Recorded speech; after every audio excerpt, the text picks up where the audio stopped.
ഒരു Christian sermon അത് blessing ആണെന്ന് പറയുന്നതിന്റെ കാരണം അസ്വസ്ഥതയോടെ വരുന്നവർ സ്വസ്ഥതയോടെ പോകണം, സ്വസ്ഥതയോടെ വന്നവർ അസ്വസ്ഥതയോടെ പോകണം. എത്ര സിംഹാസനമുണ്ട്? 8 സിംഹാസനം. അതിനകത്ത് 8 എണ്ണത്തിൽ ധൈര്യത്തോടെ വരാൻ പറ്റുന്ന ഒരൊറ്റ സിംഹാസനമേ ഉള്ളൂ. അതേതാ? ബാക്കിയൊക്കെ വിറച്ചേച്ച് നമ്മളൊക്കെ പോയി നിൽക്കത്തുള്ളൂ. മധ്യാകാശത്തിൽ ഒരുങ്ങുന്ന മണിപ്പന്തലിൻ്റെ അകത്ത് പട്ടമഹർഷിയാകുന്ന സഭയെ വേളി കഴിക്കാൻ ആത്മമണവാളനായ ക്രിസ്തു ഇറങ്ങി വരുമല്ലേ എന്നൊക്കെ നമ്മൾ കേൾക്കുമ്പോഴത്തേ നമ്മൾ ഇരിക്കുന്നത് എൻ്റെ പൊന്നെ അവിടെ തന്നെ മണിയറവാസാണ്. ഒന്നുമല്ല, ഒരു കോടതിയുടെ മുമ്പിലാ പോകാൻ പോകുന്നത്. ബേസിക്കലി ഗ്രേസിന് തിയോളജിക്കലി 3 ഇന്റർപ്രിട്ടേഷൻ, 3 അർത്ഥം.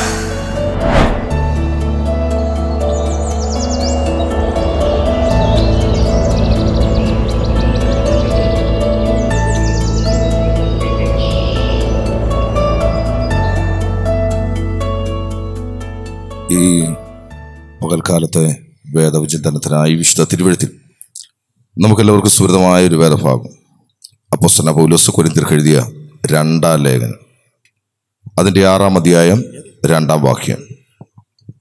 Book of 2 Corinthians chapter 6 verse 1. 2 Corinthians chapter 6 verse 1. 2 കൊരിന്തി 6:1. ആരെങ്കിലും ഒരാളെന്ന് വായിച്ചു. നിങ്ങൾക്ക് ദൈവത്തിൻ്റെ കൃപ ലഭിച്ചത് വ്യർത്ഥമായി തീരതെന്ന് ഞങ്ങൾ സഹപ്രവർത്തകരായി നിങ്ങളെ പ്രബോധിപ്പിക്കുന്നു. നിങ്ങൾക്ക് ദൈവത്തിൻ്റെ കൃപ ലഭിച്ചത് വ്യർത്ഥമായി തീരരുതെന്ന് സഹപ്രവർത്തിക്കാരായി ഞാൻ നിങ്ങളെ പ്രബോധിപ്പിക്കുന്നു. എല്ലാ കണ്ണുകൾ ദൈവത്തിന് അടയ്ക്കാം. ഞങ്ങളുടെ നല്ല കർത്താവേ, ഞങ്ങൾ അങ്ങയെ സ്തുതിക്കുന്നു, വാഴ്ത്തുന്നു. ഈ മനോഹര പകൽക്കാലത്തിനായി ഞങ്ങൾ അങ്ങേക്ക് സ്തോത്രം ചെയ്യുന്നു. പരിശുദ്ധ പിതാവേ, ഇന്ന് ഈ പകൽക്കാലവും കൃപാസനത്തിൽ ഓടിയെടുക്കുവാൻ അങ്ങ് ഞങ്ങളുടെ ജീവിതത്തിൽ തരുന്ന എല്ലാ നല്ല സാവകാശങ്ങളെ ഓർത്ത് സ്തോത്രം ചെയ്യുക. നൽകുന്ന എല്ലാ ആത്മീയ ആരാധനകൾക്കായി സ്തോത്രം. ദൈവത്തിൻ്റെ ആത്മാവ് ഇന്ന് പകൽക്കാലവും നിങ്ങളോട് സംസാരിക്കാൻ പോകുന്നതിനായി സ്തോത്രം. എഴുവിനെ ക്രിസ്തുവിൻ്റെ ക്രൂശിൽ മറയ്ക്കണമേ. അങ്ങയുടെ ജനമാകുന്ന ഞങ്ങളെ ദൈവത്തിൻ്റെ ആ ശക്കേനടകിഴ മറയ്ക്കേണ്ടതിനായി ഞങ്ങൾ പ്രാർത്ഥിക്കുന്നു. കർത്താവെ, ദൈവാത്മ ശബ്ദം കേൾപ്പിക്കുരുളിൻ്റെ ആഴങ്ങളെ ശാസിക്കും. സകല മഹത്വ ദൈവവും ഞാൻ അർപ്പിക്കുന്നു. പ്രാർത്ഥന കേട്ടല്ലോ, യേശുവിൻ്റെ നാമത്തിൽ തന്നെ. എല്ലാവരും കരങ്ങൾ ഉയർത്തി കർത്താവിന് സ്തോത്രം ചെയ്താണ്. ദൈവത്തിൻ്റെ അതിപരിശുദ്ധ നാമനോട് അധികം വാഴ്ത്തപ്പെടുമാറാകട്ടെ. ദിവസം എല്ലായിരിക്കാൻ സർവശക്തനായ ദൈവം നമ്മുടെ ജീവിതത്തിൽ നല്ല നല്ല സാവകാശങ്ങളെ ഓർത്ത് ഞാൻ കർത്താവിന് സ്തോത്രം ചെയ്യുന്നു. വിശേഷാലി അനുഗ്രഹിക്കപ്പെട്ട ആത്മീയ ആരാധന നേർത്തൽകുന്ന കർത്താവിൽ ബഹുമാന്യ കർത്തൃദാസൻ, ഇവിടെ ആയിരിക്കുന്ന എല്ലാ വിലപ്പെട്ട ദൈവദാസന്മാർക്കും എല്ലാ ദൈവമക്കൾക്കും കർത്താവായ യേശു ക്രിസ്തു നാമത്തിൽ സ്നേഹവന്ദനത്തെ അറിയിക്കുന്നു. ഈ പകൽക്കാലവും നിങ്ങളുടെ മധ്യത്തിൽ ദൈവവചനവുമായിട്ടായിരിക്കാൻ ഈ ഭൂമിയുടെ വരപ്പിൽ കർത്താവ് നൽകുന്ന എല്ലാ സാവകാശങ്ങളെ ഓർത്ത് ഞാൻ കർത്താവിന് സ്തോത്രം ചെയ്യുകയാണ്. എന്നെ മീറ്റിങ്ങിലേക്ക് ക്ഷണിച്ച ഈ ദൈവസഭയ്ക്ക്, ഇതിൻ്റെ ചുമതലപ്പെട്ടവർക്ക് ഹൃദയത്തിൻ്റെ ഭാഷയിലെ നന്ദി അറിയിക്കുന്നു. കർത്താവ് നമ്മെ ധാരാളം അനുഗ്രഹിക്കട്ടെ. ഇന്നലെ എൻ്റെ അഡ്രസ്സും പേരും ഒക്കെ പറഞ്ഞതുകൊണ്ട് അതിനൊന്നും മുതിരാതെ പെട്ടെന്ന് നമ്മൾ വിശുദ്ധ തിരുവെഴുത്തിലേക്ക് ഓടി വന്ന് ചില ചിന്തകൾ പങ്കുവെച്ച് പ്രാർത്ഥിക്കാൻ കർത്താവിനെ കുറിച്ച് ശരണപ്പെടുകയാണ്. ഇന്ന് ഈ രാവിലത്തെ വേദവിചിന്തനത്തിനായി നമ്മൾ വേദപുസ്തകത്തിൽ നിന്ന് ഒരു വാക്യം മാത്രമാണ് എടുത്തത്.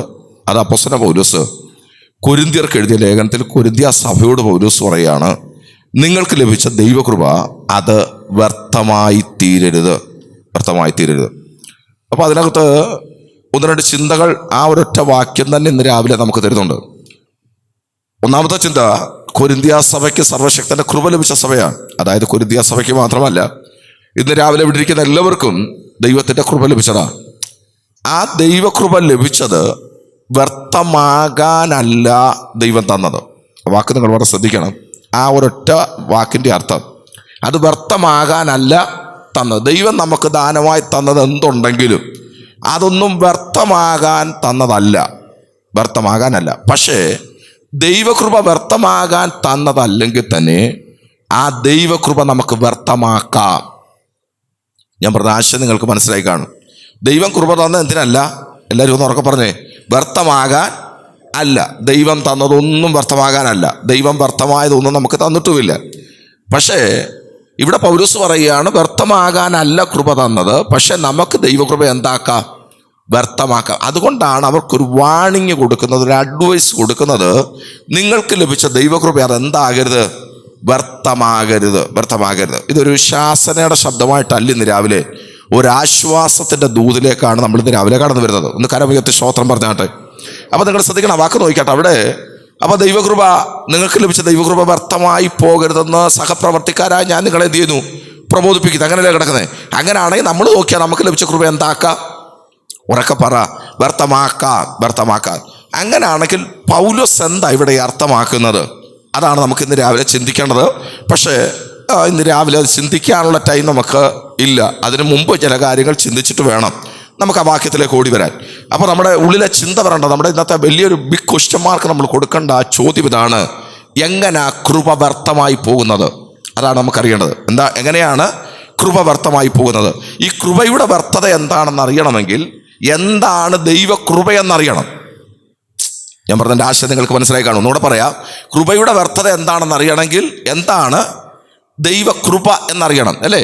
കൃപ എന്താണെന്ന് അറിയാം. നമുക്ക് കൃപയുടെ വ്യർത്ഥത എന്താണെന്ന്, നിങ്ങൾ എൻ്റെ കൂടെ ഉണ്ടോ? കൃപയുടെ വ്യർത്ഥത എന്താണെന്ന് നമുക്കറിയാൻ കഴിയില്ല. അപ്പോൾ പെട്ടെന്ന് നമുക്ക് കൃപയുടെ വ്യർത്ഥത എന്ന വിഷയത്തിലേക്ക് നമുക്ക് ഓടി വരണമെങ്കിൽ അതിനു മുമ്പ് നമുക്ക് ചിന്തിക്കേണ്ട 2 ടോപ്പിക്കുണ്ട്. ആ ടോപ്പിക്ക് പറഞ്ഞ് സമയം ഉണ്ടെങ്കിൽ കൃപയുടെ വ്യർത്ഥത എന്ന വിഷയത്തിലേക്ക് വരും. അപ്പോൾ ഒന്നാമത്തെ ടോപ്പിക്ക് എന്താണ് ദൈവത്തിൻ്റെ കൃപ. നമ്മൾ സ്ഥിരം കേൾക്കുന്നൊരു വാക്കാണ് ഗ്രേസ് ഓഫ് ഗോഡ് എന്നൊരു വാക്ക്, അല്ലേ? Grace of God. എന്താണ് ദൈവകൃപ? എനിക്ക് ഒത്തിരി സന്തോഷമുണ്ട്. ഞാൻ ഇന്ന് രാവിലെ ഇവിടെ വന്നപ്പോൾ കരുണ എന്ന വാക്കിനോടുള്ള ബന്ധത്തിൽ, സ്നേഹം എന്ന വാക്കിനോടുള്ള ബന്ധത്തിൽ ചില ഗാനങ്ങളാണ് നമ്മൾ കേട്ടുകൊണ്ടിരുന്നത്, ആരാധനാ ഗീതങ്ങളാണ് കേട്ടുകൊണ്ടിരുന്നത്. ഇന്ന് രാവിലെ ഞാനും കയറാൻ പോകുന്ന അതേ വിഷയത്തിൽ തന്നെയാണ്. അതുകൊണ്ട് ഒരു ഇൻ്റർ കണക്ഷൻ അതിനകത്തുണ്ട്. അതുകൊണ്ട് നിങ്ങളൊന്നും കൂടെ ശ്രദ്ധിച്ചാൽ അത് വ്യക്തമാകും. അപ്പോൾ ഒന്നാമത് നമ്മൾ ചിന്തിക്കേണ്ടത് എന്താണ് ദൈവകൃപ. 2, ദൈവകൃപ എത്രയുണ്ട്?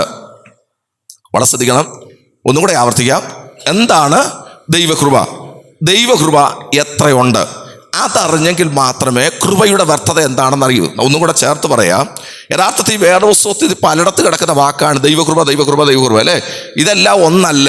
യഥാർത്ഥത്തിൽ ബൈബിൾ പഠിച്ചു കഴിഞ്ഞാൽ 5 ടൈപ്സ് ഓഫ് ഗ്രേസ് ഉണ്ട്. അതായത് 5 തലത്തിലെ കൃപകളുണ്ട്. 5 തലത്തിലെ കൃപകൾ ഈ ഓൾഡ് ടെസ്റ്റമെന്റ് നമുക്ക് കാണാൻ കഴിയും, ന്യൂ ടെസ്റ്റമെന്റ് നമുക്ക് കാണാൻ കഴിയും. ഓൾഡ് ടെസ്റ്റമെന്റ് കൃപ എന്ന വാക്ക് വരുന്ന ഒരു ശ്രേഷ്ഠമായ വാക്കുണ്ട്. നോഹയ്ക്ക് ആ തലമുറയോ ദൈവത്തിൻ്റെ കൃപ ലഭിച്ചു. അങ്ങനെ ഒരു വാക്കാണ് കിടക്കുന്നത്. നോഹയ്ക്ക് ദൈവത്തിൻ്റെ ഗ്രേസ് ലഭിച്ചു. അപ്പോൾ അതൊരു കൃപയാണ്. പുതിയ ദൈവത്തെ വേറെ വാക്യങ്ങൾ ഇഷ്ടം പോലുണ്ട്. കൃപ എന്ന വാക്ക് ഇഷ്ടം പോലുണ്ട്. അപ്പം നമുക്ക് അറിയേണ്ടത് എന്താണ് ദൈവകൃപ എന്നറിഞ്ഞിട്ട് കൃപയുടെ വ്യത്യസ്തത എന്താണെന്ന് അറിയണം. അതായത് ബൈബിളിൽ പറഞ്ഞ 5 ടൈപ്സ് ഓഫ് ഗ്രേസ് അറിയണം. എന്നാൽ മാത്രമേ ആ വ്യത്യസ്തത അറിഞ്ഞാൽ ഇവിടെ പൗലോസ് പറഞ്ഞ വ്യർത്ഥത നമുക്ക് മനസ്സിലാകത്തുള്ളൂ. വ്യത്യസ്തത മനസ്സിലായ വ്യർത്ഥത പെട്ടെന്ന് നമുക്ക് എന്ത് ചെയ്യും? മനസ്സിലാകും. അതുകൊണ്ട് നമ്മൾ പെട്ടെന്ന് ഓടി വന്ന് ചില ചിന്തകൾ പങ്കുവെച്ച് ഞാനൊന്നും കൂടെ ആവർത്തിക്കുന്നു. കൃപയുടെ വ്യർത്ഥത എന്ന സബ്ജക്റ്റിലേക്ക് നമ്മൾ വരില്ല. അതിനു മുമ്പ് കൃപയുടെ വ്യത്യസ്തതയെങ്കിലും ഒന്ന് ഓടി വരാൻ ഞാൻ ആഗ്രഹിക്കുന്നു. കാരണം അതിനപ്പുറത്തൊരു ആശ്വാസത്തിന് ദൂത് കൈമാറി വേണം നമുക്ക്. ഇന്നലെ ഞാൻ പറഞ്ഞതുപോലെ യഥാർത്ഥത്തിൽ അസ്വസ്ഥതയോടെ വന്നവർ എന്ത് ചെയ്യണം? സ്വസ്ഥതയോടെ പോകാനിടയാകണം. ഇവിടെയാണോ എവിടെയോ സ്ഥിരമായിട്ട് ഈ ഒരാഴ്ച മൊത്തം ഈ ഓട്ടം ആയതുകൊണ്ട് എവിടെയോ ഞാൻ പറഞ്ഞൊരു വാക്കുണ്ട്, അതിവിടെ അല്ല, തിരുവല്ലയില്ല. അല്ലെങ്കിൽ എന്താണ് അസ്വസ്ഥതയോടെ വരുന്നവരെന്ത് ചെയ്യണം? ഒരു ക്രിസ്ത്യൻ സർമൺ ബ്ലെസ്സിങ് എന്ന് പറയുന്നത് 2 കാര്യത്തിലാണ്. ഇവിടെയാണ്, അല്ലേ? Very good. അല്ലല്ലേ? ഇന്നലെ കേൾക്കാത്തവർക്ക് വേണ്ടി ഒരു ക്രിസ്ത്യൻ സർമൺ അത് ബ്ലെസ്സിങ് ആണെന്ന് പറയുന്നതിൻ്റെ കാരണം അസ്വസ്ഥതയോടെ വരുന്നവർ സ്വസ്ഥതയോടെ പോകണം, സ്വസ്ഥതയോടെ വന്നവർ അസ്വസ്ഥതയോടെ പോകണം. ആശയം മനസ്സിലായല്ലോ? അപ്പോൾ ഇത് രണ്ടും ഇന്ന് രാവിലെ നടക്കണം. ആരെങ്കിലുമൊക്കെ ഈ ലോകത്തിൻ്റെ എന്തെങ്കിലുമൊക്കെ കണ്ട് ഈ ലോകത്തിൽ എന്തെങ്കിലുമൊക്കെ സ്വസ്ഥത അനുഭവിക്കുന്നെങ്കിൽ നിത്യതയുടെ കാഴ്ചപ്പാട് അകത്ത് വരുമ്പോൾ നിത്യതയോർത്തൊന്ന് അസ്വസ്ഥപ്പെട്ട് മാത്രമേ പോകാവൂ. അല്ല, ഈ ലോകത്തിൽ അസ്വസ്ഥതയോടെ ജീവിക്കുന്ന ആരെങ്കിലും ഉണ്ടെങ്കിൽ നമ്മെ സ്വസ്ഥനാക്കുന്ന ഒരു ദൈവം ഉയരത്തിൽ നമ്മുടെ അപ്പനായിട്ടുണ്ടെന്നുള്ളൊരു ആഴമേറിയ അവബോധം നമുക്കുണ്ടായി അങ്ങനെ സ്വസ്ഥതയോടെ കടന്നു പോകാനിടയായി തരണം. അപ്പോൾ നമ്മൾ നമ്മുടെ വിഷയത്തിലേക്ക് ഓടിക്കേറുക. നമ്മൾ ഈ വാക്യത്തിലേക്ക് വരുന്നതിന് മുമ്പ് ഇതിൻ്റെ പശ്ചാത്തലം 1-2 കാര്യം പറയാതെ ഈ വാക്യത്തിലേക്ക് നമുക്ക് വരാൻ കഴിയില്ല. ഞാൻ ഓടി വരും ഈ വാക്യത്തിലേക്ക്. പശ്ചാത്തലത്തിൽ അധികം നമ്മൾ നിൽക്കില്ല. എങ്കിലും ഈ വാക്യം പ്രബോധിപ്പിക്കുന്ന പൗലോസ് മറ്റൊരു വാക്യത്തിൽ ഇങ്ങനെ പറഞ്ഞൊരു വാക്കുണ്ട്, ഞാനാകുന്നത്. എല്ലാവരും ഉറക്കെ പറഞ്ഞാട്ടെ. അത് പോൾ തന്നെക്കുറിച്ചുള്ള ടെസ്റ്റിമണിയാണ്. പോളിൻ്റെ ഒരു പ്രാഗൽഭ്യമാണ്. പൗലോസ് പറയുന്നത് ഞാനാകുന്നത് കൃപയാലാകുന്നു. എനിക്ക് ലഭിച്ച ദൈവകൃപ, ബാക്കി എല്ലാവരും ഒന്ന് പറയാമോ? വ്യർത്ഥമായി പോയതുമില്ല. നിങ്ങൾ ആ വാക്ക് ശ്രദ്ധിക്കണേ. ഇവിടെ കൊരിന്ത്യ സഭയോട് പറയുന്നു നിങ്ങൾക്ക് ലഭിച്ച ദൈവകൃപ എന്താകരുത്? വ്യർത്ഥമാകരുതെന്ന് അഡ്വൈസ് ചെയ്ത, പ്രബോധിപ്പിച്ച ആ പോൾ തന്നെക്കുറിച്ചുള്ള തൻ്റെ ടെസ്റ്റിമണി പറയുകയാണ്, ഞാൻ ആകുന്നത് ദൈവകൃപയാലാകുന്നു. എനിക്ക് ലഭിച്ച ദൈവകൃപ അത് വ്യർത്ഥമായി പോയതുമില്ല.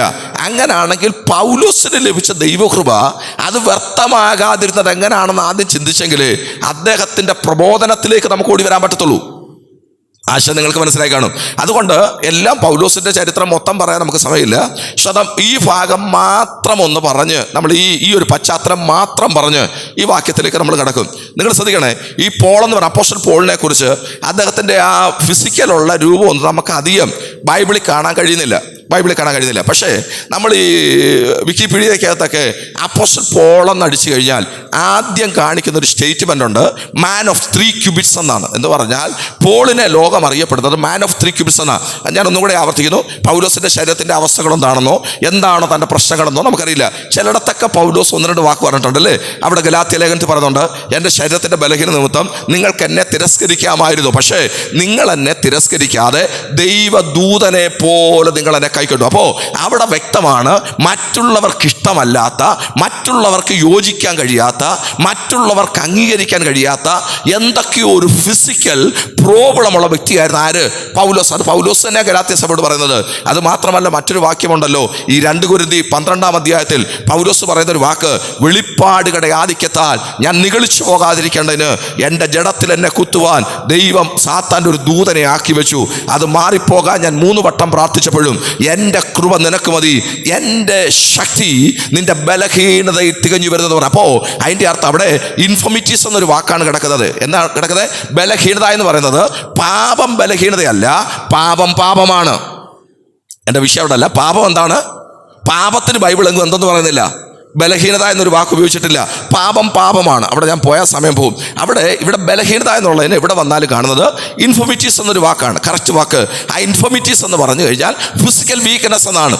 എൻ്റെ ബലഹീനത എന്ന് പറഞ്ഞത് എൻ്റെ പാപമെന്നല്ല, എൻ്റെ ഫിസിക്കൽ വീക്ക്നെസ്സിനകത്ത് എൻ്റെ കൃപ നിനക്ക് മതിയെന്ന് ദൈവം പറഞ്ഞു. ഒന്ന് കരമുയർത്തി ഒന്ന് സ്തോത്രം പറഞ്ഞിട്ട്. അപ്പോൾ ഈ വാക്കെല്ലാം എടുത്തു വെച്ച് പറഞ്ഞാൽ പൗലോസിനെ കുറിച്ച് നമുക്ക് ഈ പറഞ്ഞ ലോകം തരുന്ന അല്ലെ വിക്കിപീഡിയ ഒക്കെ തരുന്ന ഒരു പദം മാൻ ഓഫ് 3 ക്യൂബിറ്റ്സ് എന്ന് പറഞ്ഞാൽ 3 ക്യൂബിറ്റുകളുടെ മനുഷ്യനാണ് ആര്? ഉറക്കപ്പറ, പൗലോസ്. എനിക്ക് സമയം വളരെ വിലപ്പെട്ടതാണ്, അതുകൊണ്ടാണ് ഞാൻ അല്പം ഫാസ്റ്റ് പാസഞ്ചറിൻ്റെ സ്പീഡിലല്ല പോകുന്നത്, സൂപ്പർ ഫാസ്റ്റ് സ്പീഡിൽ പോകുക. എങ്കിൽ നമ്മുടെ ഒരു ഭാഗമെങ്കിലും നമുക്കൊന്ന് കവർ ചെയ്യാൻ പറ്റും. നിങ്ങൾ എൻ്റെ കൂടെ വരിക. അപ്പോൾ നിങ്ങൾ ശ്രദ്ധിച്ച് നോക്കിയാട്ടെ. അപ്പോൾ പൗലോസിനെ കുറിച്ച് 3 ക്യൂബിറ്റ് എന്ന് പറഞ്ഞാൽ 1 ക്യൂബിറ്റ് എന്ന് പറഞ്ഞാൽ മുഴമാണ്. എന്താണ് ക്യൂബിറ്റ്? എന്താണ് അമേരിക്കക്കാർ ഉപയോഗിക്കുന്ന ഒരു വാക്കാണ് ക്യൂബിറ്റ് എന്ന് പറയാനാണ് മുഴം. ഒരു മുഴമെന്ന് പറയുന്നത് 1 ക്യൂബിറ്റ് എന്ന് പറഞ്ഞാൽ 1.5 അടിയാണ്. ഒരു മുഴം എത്രയാണ്? 1.5 അടി. ശ്രദ്ധിക്കണേ. അപ്പോൾ 3 ക്യൂബിറ്റ് എന്ന് പറഞ്ഞാൽ 3 ഗുണം 1.5 സമയം 4.5 എന്ന് പറഞ്ഞാൽ വേറെ എഴുതാക്കൾ പറയുന്നത് അല്ലെ ചരിത്രം പറയുന്നത് പൗലോസിന് 4.5 അടി പൊക്കമേ. അതുകൊണ്ടാണ് ഈ മാൻ ഓഫ് 3 ക്യൂബിറ്റ്സ് എന്ന പേര് വന്നിരിക്കുന്നത്. സ്വതം അത് നമ്മുടെ വിഷയം എന്താണെന്ന് വെച്ചാൽ, എനിക്ക് ലഭിച്ച ദൈവകൃപ വ്യർത്ഥമായില്ലെന്ന് ഈ ഭക്തൻ സാക്ഷ്യം പറഞ്ഞതിൻ്റെ കാരണം 4.5 അടി എന്ന് പറഞ്ഞാൽ ഇപ്പോൾ അളക്കാൻ നമുക്ക് സമയമില്ല. ഞാൻ പറയാം, എൻ്റെ ഏകദേശം ഇത്ര ഹൈറ്റേ ഉള്ള ആര്? ഉറക്കെ പറ, ഇത്ര ഹൈറ്റേ ഉള്ള ആര്? പൗലോസ് എന്ന് പറഞ്ഞാൽ ഏകദേശം ഇത്ര ഹൈറ്റ് കാണും പൗലോസ്. ഈ പൗലോസിൻ്റെ ഫിസിക്കലായിട്ട് ഒരു വാക്ക് പറയുന്നു, ചരിത്രത്തിലൊക്കെ മാത്രമേ ഉള്ളൂ, അത് ബൈബിളിനകത്ത് പറയുന്നില്ല. അതുകൊണ്ട് യോജിച്ചില്ലെങ്കിലും കുഴപ്പമൊന്നുമില്ല. ചില ആൾക്കാർ പറയുന്നൊരു പദമുണ്ട്, ആകെപ്പാടെ ക്ഷീണിച്ചൊരു മനുഷ്യൻ, കാല് 2 റാ പോലെ വളഞ്ഞ്. കാരണം അത്രയ്ക്ക് ഫിസിക്കൽ വീക്ക്നെസ്സാണ്. അതാ ഗലാത്യ സഭയോട് പറഞ്ഞേ, എന്നെ കണ്ടാൽ നിങ്ങളുടെ വീട്ടിലൊന്നും കയറ്റുകയല്ലെന്നേ, എന്നെ കണ്ടാൽ നിങ്ങളുടെ സഭയിലൊന്നും കയറ്റുകയല്ലെന്നേ, പക്ഷെ നിങ്ങൾ എൻ്റെ ഈ ശാരീരാവസ്ഥ നോക്കാതെ നിങ്ങൾ എന്നെ എന്ത് ചെയ്തു? ദൂതനെ പോലെയാ സ്വീകരിച്ചത്. ഒന്ന് കരമുയർത്തി ഒന്ന് സ്തോത്രം പറയാൻ പറ്റുമോ? സ്തോത്രം. ഇന്നലെ വന്ന ദൂതൊക്കെ കയറി വരുന്നു, ഞാൻ അവിടെ നിൽക്കുന്നില്ല. അപ്പോൾ വേറെ ഈ ചരിത്രം പറഞ്ഞ ഇങ്ങനെയാണ്, റാ പോലെ ആ കാല് വളഞ്ഞിരിക്കുന്നത്, എന്നിട്ടൊരു ക്ഷീണിച്ച മനുഷ്യൻ, എന്നിട്ട് വലിയൊരു തല. ഈ നമ്മളൊരു കൂണൊക്കെ ഉണ്ടല്ലോ, കൂണ് അല്ലെ, അത് നമ്മൾ മഷ്റൂം നമ്മൾ മനസ്സിൽ കണ്ടാൽ മതി. വേറെ എഴുതാക്കൾ പൗലോസിനെ പറഞ്ഞിരിക്കുന്നത് അങ്ങനെയാണ്. ഏകദേശം ഒരു മഷ്റൂം പോലിരിക്കും, ഉണങ്ങിയ ഒരു ശരീരം, ഒരു വലിയ തല, പിന്നെ ആ മുഖത്ത് കുറേ കല്ലൊരു വടുക്കള്, ആകപ്പാട് ഒരു വിരൂപമായ രൂപം. ആ രൂപത്തിലുള്ള വ്യക്തിത്വമായിരുന്നു പൗലോസ് എന്ന്. നിങ്ങളുടെയൊക്കെ ഇരിപ്പ് കണ്ടിട്ട് ചുമ്മാ ഭാഷ ഞങ്ങളുടെ പൗലോസ് ഹാൻസമാ അല്ല, കാരണം ആ ഭക്തൻ തന്നെ പറഞ്ഞ അങ്ങനല്ലേ. സ്വത്ര ശ്രദ്ധിക്കണം. ദൈവത്തിലെ പറയാൻ വന്നത്, ഇത് ലോകം നമുക്ക് നൽകുന്ന അല്ലെങ്കിൽ ചരിത്രം നമുക്ക് നൽകുന്ന തരുന്നൊരു ചരിത്രമാണ്. സ്വത്ര പറയാൻ വന്ന വാക്ക്, ഈ പൗലോസാണ് 14 ലേഖനം എഴുതിയത്. ഇന്ന് ഈ രാവിലെ ഉപവാസത്തിൻ്റെ കടശി ദിവസമായതുകൊണ്ട് ആത്മാവിൽ ആരോടോ പരിശുദ്ധാത്മാവ് ഇടപെടുന്നു. ചില ഇൻഫീരിയോറിറ്റി കോംപ്ലക്സുകൾ നമ്മളിൽ നിന്ന് മാറണം. ഞാനൊരു റെവലേഷൻ്റെ മേഖലകളിലേക്ക് കയറുന്നില്ല, വചനം പോലെ പറഞ്ഞു വിടുകയാണ്. പക്ഷേ ദൈവാത്മാവ് ഇടപെടുന്നു. ഇൻഫീരിയോറിറ്റി കോംപ്ലക്സ് 2 ഉണ്ടല്ലേ. ഇൻഫീരിയോറിറ്റി കോംപ്ലക്സും ഉണ്ട്, സുപ്പീരിയോറിറ്റി കോംപ്ലക്സും ഉണ്ട്. സുപ്പീരിയോറിറ്റി കോംപ്ലക്സ് ഉണ്ടെങ്കിൽ കർത്താവ് തൊട്ടാലേ പറ്റത്തുള്ളൂ. നിങ്ങൾ ആരും ഒരു സ്തോത്രം പറഞ്ഞില്ല. ഞാൻ ആ വലിയവനെന്ന് ആർക്കെങ്കിലും ഒരു ചിന്ത വന്നിട്ടുണ്ടെങ്കിൽ അതൊക്കെ കർത്താവ് തൊട്ടല്ലേ പറ്റത്തുള്ളൂ. ഞാൻ സുപ്പീരിയോറിറ്റി കോംപ്ലക്സിനെ തൊടുന്നില്ല. പക്ഷെ ഇതിനകത്ത് ആർക്കൊക്കെയോ ഇൻഫീരിയോറിറ്റി കോംപ്ലക്സ് ഉണ്ടെങ്കിൽ ഒന്ന് പറ, കർത്താവ് സൗന്ദര്യത്തിൻ്റെ ആകാം, ശരീരത്തിൻ്റെ ആകാം, വിദ്യാഭ്യാസത്തിൻ്റെ ആകാം, കുടുംബത്തിൻ്റെ ആകാം. ഹല്ലേലൂയ. എനിക്ക് ഇൻഫീരിയോറിറ്റി കോംപ്ലക്സ് പലപ്പോഴും വരാറുണ്ട്.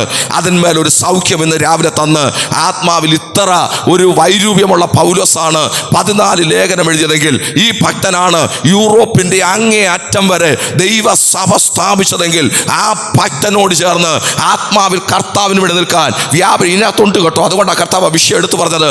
നമ്മൾ ഇന്ന് സമർപ്പിക്കാനിടയായി തീർന്നാൽ നമ്മുടെ ഇൻഫീരിയോറിറ്റി കോംപ്ലക്സുകളെ ഭേദിച്ച് ക്രിസ്തുവിൻ്റെ കരത്തിൻ്റെ വല്ലഭത്വം നമുക്ക് വെളിപ്പെടുത്താൻ ദൈവം വിശ്വസ്തനെന്ന് വിശ്വസിക്കുന്നെങ്കിൽ ഒന്ന് കരമുയർത്തി കർത്താവിന് സ്തോത്രം പറഞ്ഞാൽ. ഞാനവിടെ നിൽക്കുന്നില്ല പറയാൻ. നമ്മുടെ കർത്താവിനെ കൊണ്ട് ഇവിടെ ഒന്ന് കൊണ്ടുവരണമെന്ന് എനിക്ക് ആഗ്രഹമുണ്ട്. നമ്മുടെ കർത്താവിന് സൗന്ദര്യമൊന്നും ഇല്ല.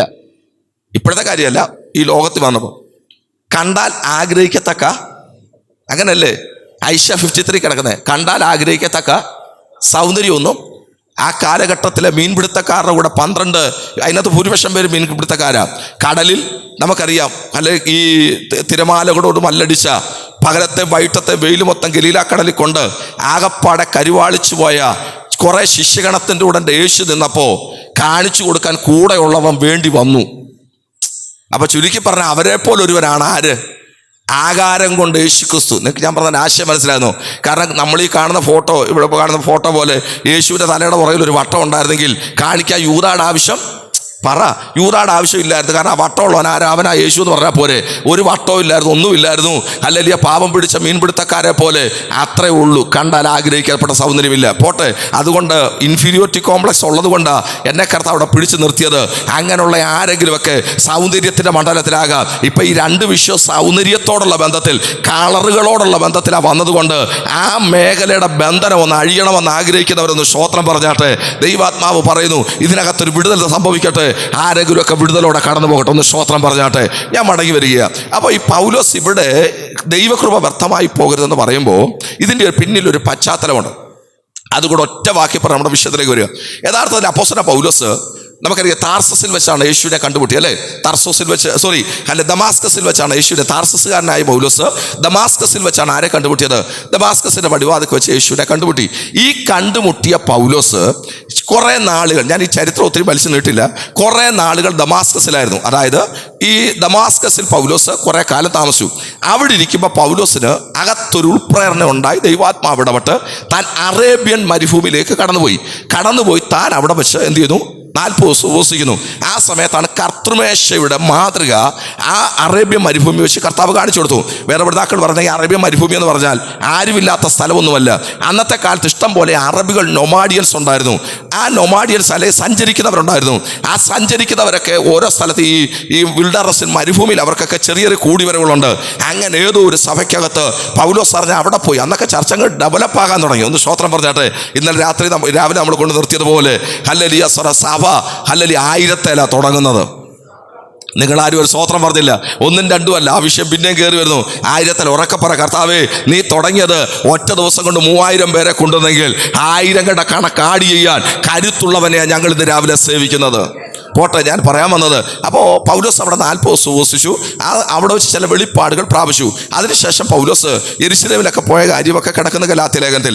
എന്നാൽ നമ്മുടെ വിഷയത്തിലേക്ക് അങ്ങനെ പൗലോസ് നേരെ അന്ത്യോക്യയിൽ പോകുന്നു. ഇത് 13-ാം അധ്യായത്തിൽ. അവിടെ വെച്ചാണ് പൗലോസിന്റെ ആദ്യത്തെ മിശ്രയാത്ര. നിങ്ങൾ ശ്രദ്ധിക്കണേ, ഈ വാക്യത്തിന്റെ അർത്ഥം ഒന്ന് പറയാൻ പോകുക. അവിടെ വെച്ച് ആദ്യത്തെ ഫസ്റ്റ് മിശ്രയാത്ര അവിടെ വെച്ചാണ്. ആ പൗലോസ് ആദ്യത്തെ മിശ്രയാത്ര ചില സ്ഥലങ്ങളിൽ കൂടെ ഒക്കെ കടന്നു വന്ന് തിരിച്ച് അന്ത്യോക്യയിൽ വന്നു. ആ സ്ഥലമൊക്കെ വിവരിക്കാൻ സമയമില്ല. ആ വന്നു കഴിഞ്ഞപ്പോൾ പൗലോസിന് 2ാമത്തെ മിശ്രയാത്ര ആരംഭിക്കേണ്ടി വന്നു. ആ മിശ്രയാത്രയിൽ പൗലോസ് ചെന്ന സ്ഥലം ത്രോവാസാണ്. എന്ന് പറഞ്ഞാൽ അത് ഏഷ്യൻ വൻകരയുടെ അങ്ങേ അറ്റം എന്ന് പറഞ്ഞാൽ ഒരു സീ സൈഡാണ്, അല്ലെങ്കിൽ നമ്മുടെ ഭാഷ പറഞ്ഞാൽ സീ പോർട്ട് പോലുള്ള സ്ഥലമാണ് ത്രോവാസ്. അവിടെ വരെ പൗലോസ് ഇരുന്നു. പക്ഷേ ഈ പൗലോസ് അന്ത്യോക്യയിൽ നിന്ന് യാത്ര പുറപ്പെട്ട് ത്രോവാസ് വരെ ചെല്ലുമ്പോൾ പൗലോസിന്റെ ഉള്ളിൽ ഒരു ആഗ്രഹമുണ്ട്.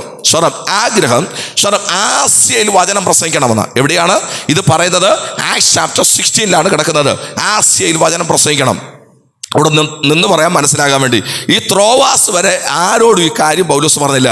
പക്ഷെ ത്രോവാസ് ചെന്നപ്പോൾ പൗലോസ് തൻ്റെ സ്വപ്നം കൂടെയുള്ളവരോട് ഷെയർ ചെയ്തിട്ട് അവർ പ്രാർത്ഥിക്കാൻ തുടങ്ങി.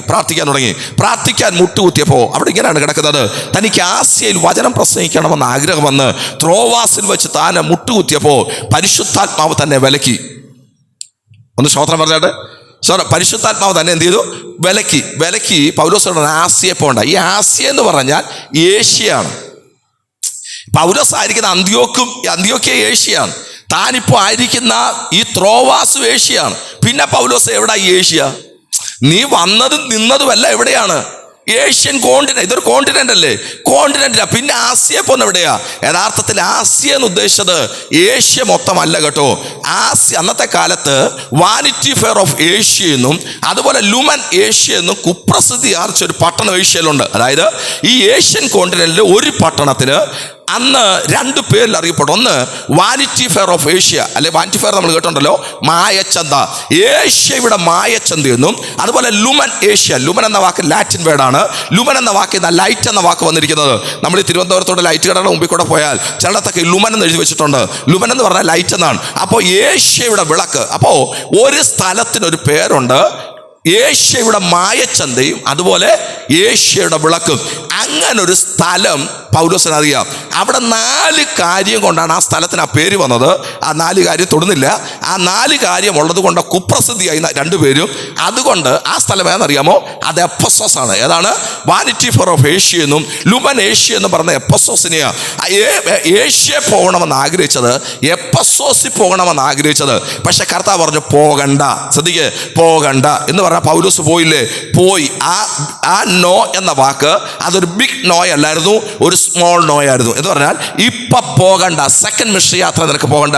ഉടനെ താൻ ബിദൂനിലേക്ക് പോകാൻ ആഗ്രഹിച്ചു. അപ്പോഴും കർത്താവിൻ്റെ ആത്മാവ് വിലക്കി.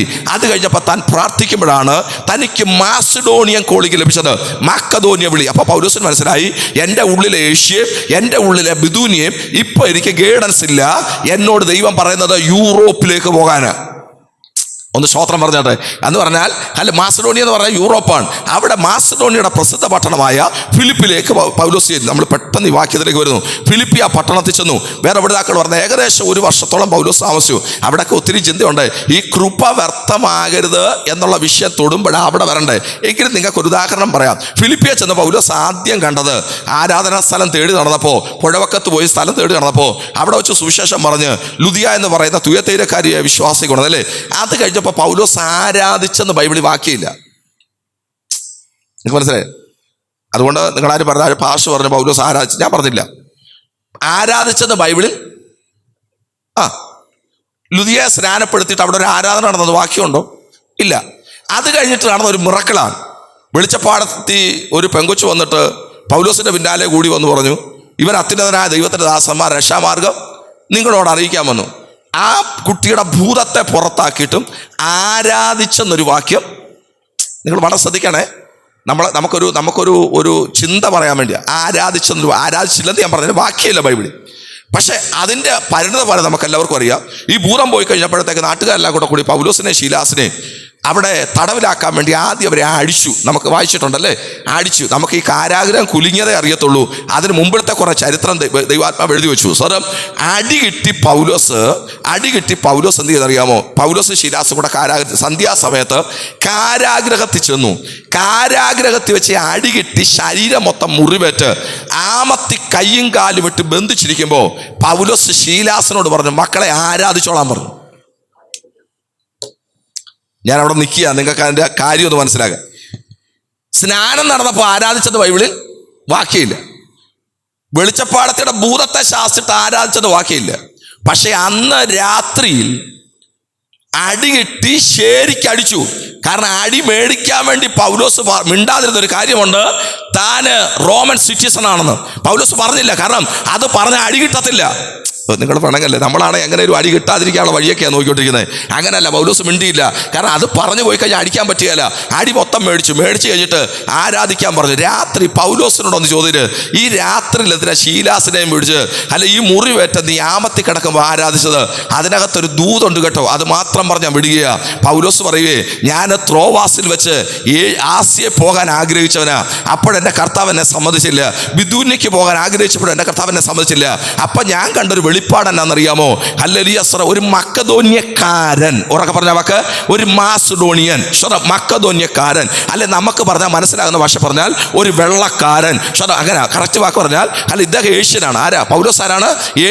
ഏഷ്യനായ പൗലോസ് കാണുന്നത് ആരാ? ഒരു വെള്ളക്കാരൻ. സായിപ്പ് എന്ന വാക്കൊന്നും ഉപയോഗിക്കില്ല, കറക്റ്റ് ഒന്നുമല്ല, നമ്മൾ വെള്ളക്കാരൻ ഇട്ട് വരാം. അല്ല, വെള്ളക്കാരൻ. ഒരു വെള്ളക്കാരൻ വന്ന് പറഞ്ഞ് ഞങ്ങളെ എന്ത് ചെയ്യണം, നീ ഞങ്ങളെ വന്ന് സഹായിക്കാൻ പറഞ്ഞല്ലേ, സഹായിക്കാൻ പറഞ്ഞു. അപ്പൊ ആരെ പൗലോസ് കണ്ടു?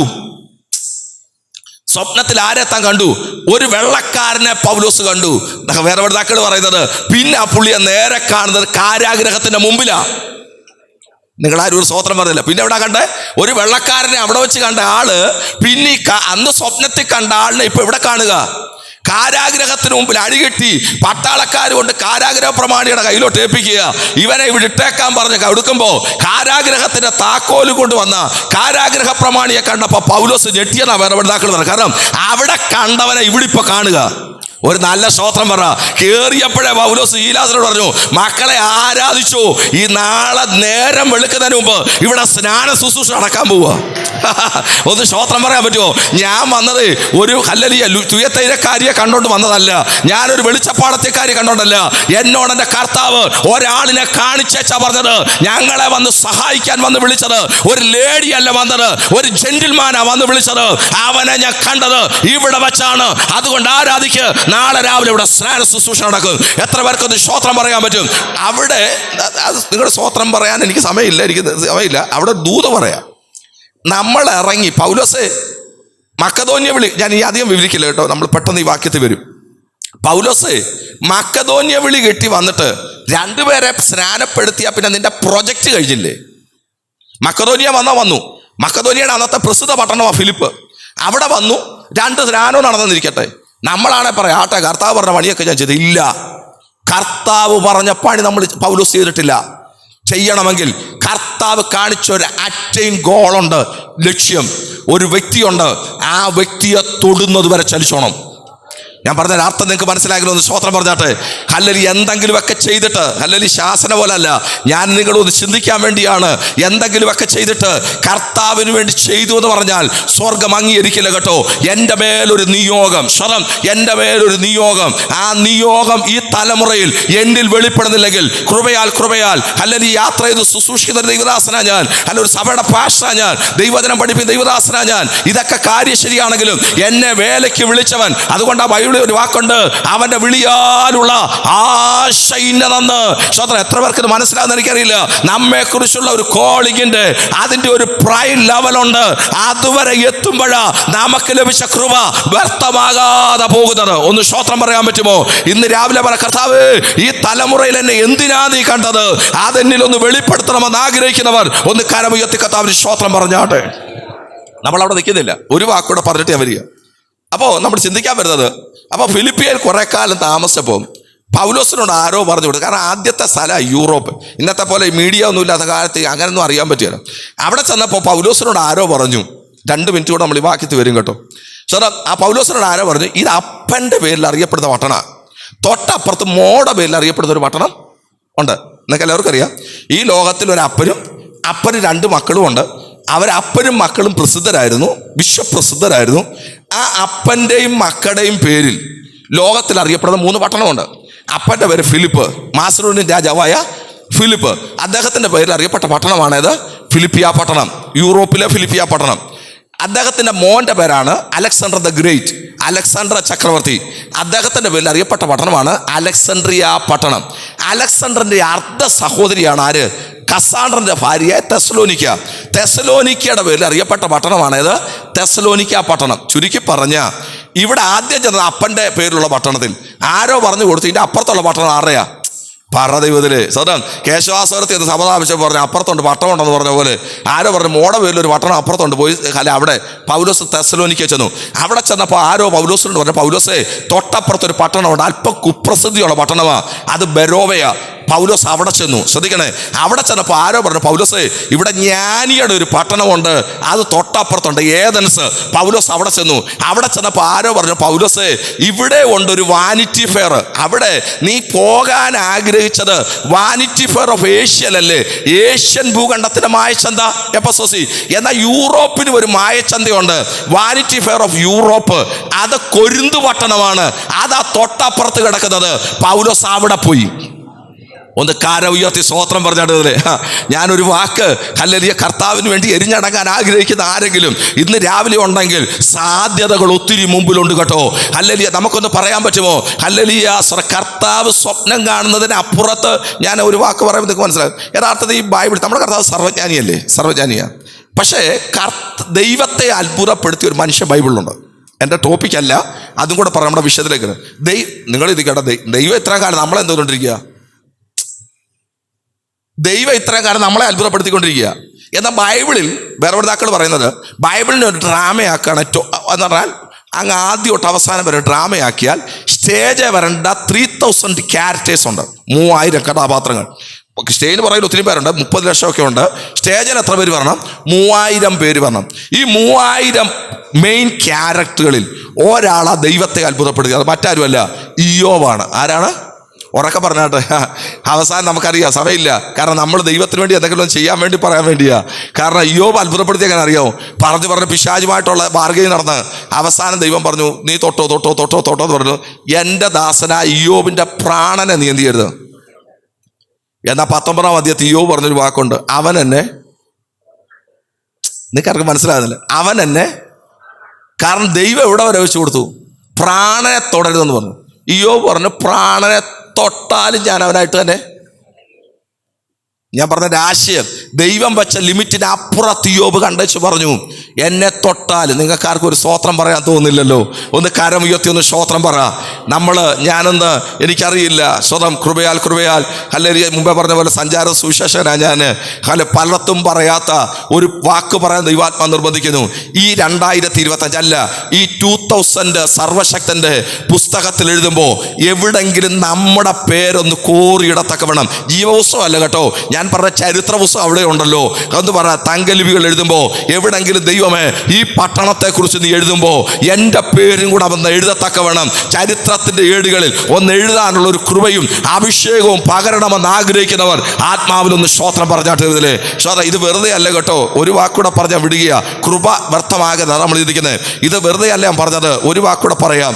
നമുക്കറിയാമല്ലോ ശ്രോതം, ഇംഗ്ലണ്ടിൻ്റെ ഒരു ബാപ്റ്റിസ്റ്റ് സഭയ്ക്കകത്ത് ഒരു ഞായറാഴ്ച സ്തോത്രകാഴ്ച പാത്രം മുമ്പിൽ ഇങ്ങനെ പോയതുപോലെ ഒരു ബാപ്റ്റിസ്റ്റ് സഭയ്ക്കകത്ത് സ്തോത്രകാഴ്ച പാത്രം മുമ്പിൽ പോയി. അവിടെ വന്ന ബാപ്റ്റിസ്റ്റ് വിശ്വാസിയുടെ മുമ്പിൽ സ്തോത്രകാഴ്ച പാത്രം പോയപ്പോൾ ഒരു മനുഷ്യൻ, ആ മനുഷ്യൻ അദ്ദേഹം ഒരു ചെരുപ്പൂത്തിയായി. ഇനി നിങ്ങൾക്ക് ആളിനെ അറിയാം, അദ്ദേഹം ഒരു ചെരുപ്പൂത്തിയായിരുന്നു. ഇംഗ്ലണ്ടിന്റെ തെരുവുകളിൽ ചെരുപ്പ് കുത്തുന്ന ഒരു മനുഷ്യൻ. ആ മനുഷ്യ സ്തോത്രകാഴ്ച പാത്രം തന്റെ മുമ്പിൽ വന്നപ്പോൾ 2 പോക്കറ്റ്, തൻ്റെ കോട്ടിന്റെ 2 പോക്കറ്റ്, പാൻറ്റിന്റെ 2 പോക്കറ്റും തപ്പിക്കഴിഞ്ഞപ്പോൾ ഉണ്ട് ഒന്നും ഇടാനില്ല. ആ സ്തോത്രകാഴ്ച പാത്രം തന്റെ മുമ്പിൽ വരികയും ചെയ്തു.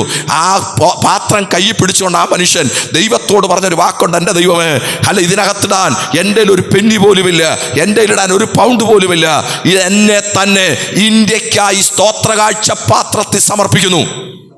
ആ സ്തോത്രകാഴ്ച പാത്രം കൈവച്ചോണ്ട് ആ ഭക്തൻ പറഞ്ഞത്, എന്നെ തന്നെ, എനിക്കിടാനൊന്നുമില്ല, ഞാനൊരു ചെരുപ്പ് കുത്തിയ എന്നെ തന്നെ ഇന്ത്യക്കായി ഞാൻ ഈ പാത്രത്തിൽ സമർപ്പിക്കുന്നത് പറഞ്ഞ ആ മനുഷ്യനെയാണ് ഇന്ത്യയിലേക്ക് ദൈവം അയച്ചത്.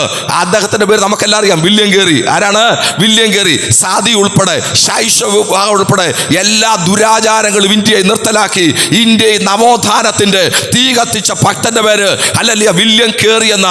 അങ്ങനെങ്കിൽ ആരെങ്കിലും ഒന്ന് ആഗ്രഹിക്കുന്നെങ്കിൽ ഇന്ന് ആത്മാവിൽ ഞാൻ വിളിച്ചു പറയാം, സമർപ്പണമുണ്ടോ ഉപയോഗിക്കാൻ വിശ്വസ്തനായ ദൈവം നമ്മുടെ കൂടെ ഉണ്ടെന്ന് കരമുയർത്തി ഒന്ന് സ്തോത്രം പറഞ്ഞാട്ടെ. നമ്മുടെ വാക്യത്തിലേക്ക് നമ്മൾ ഓടിക്കേറുക. ഇനി ചില പദങ്ങൾ പെട്ടെന്ന് പറയാം, നമ്മളങ്ങ് പ്രാർത്ഥിക്കും. നിങ്ങൾ ശ്രദ്ധിക്കണേ, ഇങ്ങനെ ഇനി പറയേണ്ട കാര്യമുണ്ട്. ഇത് ഇത്രയും സംഭവം നടന്നത് AD 50. എന്താണ്? AD 50. AD 50 താൻ കൊരിന്ത് സഭ സ്ഥാപിക്കുന്നത്. AD 53 പൗലോസ് എപ്പസോസിൽ തിരിച്ചു വന്നു. അതൊക്കെ വിരിക്കുന്നില്ല, തൊടുന്നില്ല. AD 53 പൗലോസ് എപ്പസോസിൽ തിരിച്ചു വന്നപ്പോൾ അവിടെ ഇരുന്ന് കൊണ്ടാണ് 1 കൊരിന്ത്യർ ലേഖനം പൗലോസ് എഴുതുന്നത്. അത് കഴിഞ്ഞ് 2 വർഷം കഴിഞ്ഞ് AD 55, ചരിത്രകാരന്മാർ പറയുന്നത് AD 55 പൗലോസ് 2 കൊരിന്ത്യർ ലേഖനം എഴുതുന്നത്. അതായത് സഭ സ്ഥാപിച്ച 5-ാമത്തെ വർഷമാണ് ഈ നമ്മൾ വായിച്ച വാക്യം 2 കൊരിന്ത്യർ ലേഖനമാണ്. നിങ്ങൾക്ക് മനസ്സിലായോ? 5-ാമത്തെ വർഷം AD 55 പൗലോസ് ഈ ലേഖനം എഴുതുന്നത്. ഈ ലേഖനം എഴുതുമ്പോൾ തന്നാൽ സ്ഥാപിക്കപ്പെട്ട സഭയോട് പറയുക, നിങ്ങൾക്ക് ലഭിച്ച ദൈവകൃപ എന്താകരുത്. അപ്പൊ പറഞ്ഞ ആള് പറഞ്ഞൊരു വാക്കുണ്ട്, ഞാൻ ആകുന്നത്, എല്ലാവരും ഉറക്കെ പറഞ്ഞേ, അതിന് എത്ര സമയമുണ്ട്. ഞാൻ ആകുന്നത് എനിക്ക് ലഭിച്ച ദൈവകൃപ എന്തായില്ല, വ്യർത്ഥമായില്ലെന്ന് പറഞ്ഞപ്പോൾ ഇപ്പം നിങ്ങൾക്ക് മനസ്സിലായോ? ഒരു കൃപയും വ്യർത്ഥമായില്ല പൗലോസിന്. ഒന്ന് കര ഉയർത്തി ഒന്ന് സ്തോത്രം പറഞ്ഞാട്ട് അതിൽ ആ പൗലോസ് പറയുകയാണ്, നിങ്ങൾക്ക് ലഭിച്ച ദൈവകൃപ എന്താകരുത്, വ്യർത്ഥമാകരുത്. അങ്ങനെയാണെങ്കിൽ നമ്മൾ നമ്മുടെ വാക്യത്തിലേക്ക് ഓടി വരിക. അല്പം ദൈവശാസ്ത്ര വിഷയമാണ് നമ്മൾ ചിന്തിക്കുന്നത്, പക്ഷേ അതിനകത്തൊരു ആത്മീയ ദൂതുണ്ട്, തിയോളജിക്കൽ മാറ്ററാണ് നമ്മൾ ചിന്തിക്കുന്നത്. അപ്പോൾ നമുക്കൊന്ന് അറിയേണ്ട കാര്യമുണ്ട്, എന്താണ് ദൈവ കൃപ, ഗ്രേസ് ഓഫ് ഗോഡ്. ഇതറിയണമെങ്കിൽ വേറെ പുസ്തകത്തിലെ മറ്റൊരു വാക്ക് പൗലോസ് തന്നെ എഴുതിയ വാക്യമുണ്ട്. ആ വാക്യം വായിച്ചാലേ ദൈവകൃപ എന്താ നമുക്കറിയൂ. ആരെങ്കിലും ആ വാക്യം കൊണ്ടൊന്ന് വായിക്കാം, ബൈബിൾ അടയ്ക്കാം. കർത്താവിൻ്റെ ഒരു ദാസനോട് സമയം പറഞ്ഞുകൊണ്ട് കൃത്യസമയത്ത് ഞാൻ നിർത്തും. പെട്ടെന്ന് ആ വാക്യം ഒന്ന് വായിച്ചിട്ട് എബ്രായ ലേഖനം 4-ാം അധ്യായം 16-ാം വാക്യം, ബുക്ക് ഓഫ് ഹീബ്രൂസ് ചാപ്റ്റർ 4:16, ആ വാക്യം ഒന്ന് വായിച്ചാൽ. അതുകൊണ്ട് കരുണ ലഭിപ്പാനും തർക്കസമയത്ത് സഹായത്തിലുള്ള കൃപ പ്രാപിപ്പാനുമായി നാം ധൈര്യത്തോടെ കൃപാസനത്തിന് അടുത്ത്. ഇനി അല്പം ഞാൻ ഈ വാക്യത്തിൽ നിൽക്കുന്നത്, ഇത് പറഞ്ഞാലേ ദൈവകൃപ എന്നാണെന്ന് അറിയൂ. എല്ലാവരും ശ്രദ്ധിക്കണേ. അതുകൊണ്ട് കരുണ ലഭിപ്പാനും തത്സമയത്ത് സഹായത്തിനുള്ള കൃപ പ്രാപിപ്പാനുമായി നാം ധൈര്യത്തോടെ കൃപാസനത്തിനടുത്ത് പറഞ്ഞു. ഇങ്ങോട്ട് ശ്രദ്ധിക്കണം സഹോദരങ്ങളെ, ബൈബിൾ എല്ലാവരും അടച്ചാട്ടെ. ഇനി ഇവിടെ ശ്രദ്ധിക്കുക, നമ്മൾ വേറെ ഒരു വാക്യത്തിലേക്ക് ഇന്ന് പോകില്ല. പോകാൻ സമയമുണ്ടെങ്കിൽ ഞാൻ പെട്ടെന്ന് 5 ഡിഫറെൻറ്റ് ടൈപ്സ് ഓഫ് ഗ്രേസ് പറഞ്ഞങ്ങ് നിർത്തും. അപ്പോൾ നിങ്ങൾ ശ്രദ്ധിക്കണേ, എന്താണ് കൃപ? നമ്മൾ സ്ഥിരം കേൾക്കുന്ന വാക്കാണ് ദൈവകൃപ, അല്ലേ? എന്താണ് കൃപ എന്ന് ചോദിച്ചാൽ ഈ വാക്യം വ്യക്തമാണ്. അതുകൊണ്ട് കരുണ ലഭിപ്പാനും തത്സമയത്ത് സഹായത്തിനുള്ള കൃപ പ്രാപിപ്പാനുമായി നാം ധൈര്യത്തോടെ കൃപാസനത്തിന് മുമ്പിൽ വരണം. അങ്ങനെയാണ് ഒരു ചോദ്യം ചോദിക്കട്ടെ. ഇന്ന് രാവിലെ ഞാനും നിങ്ങൾ വന്നിരിക്കുന്നത് എവിടെയാ? അത് ചോദിച്ചപ്പോൾ നിങ്ങളായിട്ട് വ്യക്തമായി. നമ്മുടെ നഗ്നനേത്രങ്ങൾ കൊണ്ട് നോക്കിയാൽ നമ്മളിരിക്കുന്നത് ഈ ലൈഫ് ഫെലോഷിപ്പിന്റെ ഹാളിനകത്താ, അല്ലേ? നമ്മുടെ കണ്ണുകൊണ്ട് നോക്കിയാൽ നമ്മളിരിക്കുന്നത് എവിടെയാ? ഇതിനകത്താ. പക്ഷെ ആത്മക്കണ്ണ് തുറന്നാൽ നമ്മൾ ഇരിക്കുന്നത് ഈ ഹാളിനകത്തല്ല, നമ്മൾ നമ്മുടെ കർത്താവിൻ്റെ കൃപാസനത്തിന് മുമ്പിലാണ്. നിങ്ങൾ ആരും വരെ ഒരു സ്തോത്രം പറഞ്ഞില്ല. സ്തോത്രം അല്ല, എവിടെയാണ് വന്നിരിക്കുന്നത്? കൃപാസനത്തിന് മുമ്പിലാണ്. കാരണം അതിനിങ്ങനെ നമുക്ക് പറയാം, ഇന്ന് രാവിലെ ചർച്ച് ഹാൾ തുറന്ന ആരാണെന്ന് എനിക്കറിയില്ല, പക്ഷെ ഞാൻ ഒരു കാര്യം ഉറപ്പ് പറയാം, ഇന്നത്തെ വർഷിപ്പിന് ആദ്യം ഇതിനകത്ത് വന്നത് നമ്മുടെ വാഴ്ത്തപ്പെട്ട കർത്താവാണ്. നിങ്ങളൊരു സ്തോത്രം പറഞ്ഞില്ല. നമ്മൾ ആരാധനയ്ക്ക് വരുമെന്ന് അറിഞ്ഞുകൊണ്ട് ആരാധന സ്വീകരിക്കാൻ അവനിവിടെ വന്നിട്ടുണ്ട്. നമ്മളൊരു വിടുതൽ കൊതിച്ചിവിടെ വന്നിട്ടുണ്ടെങ്കിൽ നമ്മെ വിടുവിക്കാൻ അതിനു മുമ്പേ കർത്താവ് വന്നിട്ടുണ്ട്. നമ്മളൊരു സൗഖ്യം കൊതിച്ചു വന്നെങ്കിൽ നമ്മെ സൗഖ്യമാക്കാൻ കർത്താവ് ഇവിടെ വന്നിട്ടുണ്ട്. നമ്മളൊരു അനുഗ്രഹം കൊതിച്ചിവിടെ വന്നിട്ടുണ്ടെങ്കിൽ നമ്മെ അനുഗ്രഹിക്കാൻ എല്ലാവരും വന്നിട്ട് അവസാനം വരുന്ന ആളല്ല. 2-3 പേർ എൻ്റെ നാമത്തിൽ കൂടി വരുന്നിടത്ത് ഞാൻ വരാമെന്നല്ല കിടക്കുന്നത്, ഞാൻ അവരുടെ നടുവിലുണ്ട് എന്നാണ് ആ വാക്യം. ഒന്ന് ശ്രോത്രമാറ്റട്ടെ. അതിന്റെ അർത്ഥം അല്ലെങ്കിൽ ആദ്യം കർത്താവ് ഇതിനകത്ത് വന്നിട്ടുണ്ട്. അങ്ങനെയെങ്കിൽ നമ്മൾ ഈ ചേറി വന്നിരിക്കുന്നതിന് മുമ്പ് തൻ്റെ കൃപാസനവുമായി യേശു ഇതിനകത്ത് വന്നിട്ടുണ്ടെന്ന് ഉറപ്പുള്ളവര് ഒരു നന്ദി കർത്താവിന് പറഞ്ഞാട്ടെ, ഒരു താങ്ക് യു കർത്താവിന് പറഞ്ഞാട്ടെ. ഒന്ന് കർത്താവിനെ സ്തുതിച്ചു പറ, കർത്താവേ ഇന്ന് എന്നെ അനുഗ്രഹിക്കാൻ, ഇന്ന് എൻ്റെ ആരാധന സ്വീകരിക്കാൻ, ഇന്ന് എൻ്റെ എന്നെ ഒന്ന് വിടുവിക്കാൻ, എന്നെ സൗഖ്യമാക്കാൻ ഇന്ന് രാവിലെ നീ ഇതിനകത്ത് വന്നതിനായി ഞങ്ങളൊക്കെ സ്തോത്രം ചെയ്യുക. അവിടെ നമുക്ക് ഓരോ പദവും, ഞാൻ പറഞ്ഞല്ലോ, ദൈവശാസ്ത്ര സംബന്ധിയായ വിഷയം എടുത്താൽ ഓരോ പദവും ചിന്തിക്കേണ്ട കാര്യമാണ് ആ വാക്യം. പക്ഷെ അതെല്ലാം എടുക്കുന്നില്ല. ഒരു വാക്കോടെ പറയാം, അവിടെ കിടക്കുന്ന കൃപാസനത്തിന് മുമ്പ് പേടിച്ചു വരാനല്ല കിടക്കുന്നത്. എങ്ങനെയാ? ധൈര്യത്തോടെ. എല്ലാവരും ഒന്ന് പറഞ്ഞേ. ഇന്ന് പേടിച്ച് ആരെങ്കിലും വന്നവരൊക്കെ ഒന്ന് കാര്യം ഉയർത്തിക്കുക. ആരും പേടിച്ചു വന്നിട്ടില്ല, എല്ലാവരും സന്തോഷത്തോടെ ധൈര്യത്തോടെ വന്നു. ഇങ്ങനെ വരാനാ പറഞ്ഞത്. എങ്ങനെ വരാന്? അപ്പോൾ ഒരു ചോദ്യമുണ്ട്, അതിന് ആ വാക്ക് അങ്ങനെ അവിടെ വന്നേ വിവരിക്കത്തില്ല, സമയമില്ല. അതിന് ആ വാക്ക് ധൈര്യം എന്നൊരു വാക്ക് അവിടെ വന്നേ. കാരണം നമ്മുടെ കർത്താവിന് മൊത്തത്തിൽ 8 സിംഹാസനമുണ്ട്. എത്ര സിംഹാസനമുണ്ട്? 8 സിംഹാസനം. അതിനകത്ത് 8 എണ്ണത്തിൽ ധൈര്യത്തോടെ വരാൻ പറ്റുന്ന ഒരൊറ്റ സിംഹാസനമേ ഉള്ളൂ. അതേതാ? ബാക്കിയൊക്കെ വിറച്ചേച്ചേ നമ്മളൊക്കെ പോയി നിൽക്കത്തുള്ളൂ. നിങ്ങളാരും ഒരു സ്തോത്രം പറഞ്ഞില്ല. നിങ്ങൾക്ക് കർത്താവിന് 8 സിംഹാസനം ഉണ്ടെന്ന് പറഞ്ഞാൽ നിങ്ങൾക്കൊരു സന്തോഷമില്ലല്ലോ. ഒന്നും അല്ലെങ്കിൽ നമ്മൾ ആരാധിക്കുന്നവനോ 8 സിംഹാസനം സ്വന്തമായിട്ട്, സിംഹാസനം കസേര ഉണ്ടെന്നല്ല പറഞ്ഞത്, അത് നമ്മുടെ വീട്ടിലുമുണ്ട്. കസേര ഉണ്ടെന്നല്ല പറഞ്ഞ 8 ഉറക്കെ പറ. ഓ, നിങ്ങളിങ്ങനെ സീരിയസ് ആയിട്ടിരിക്കുന്നുണ്ട്.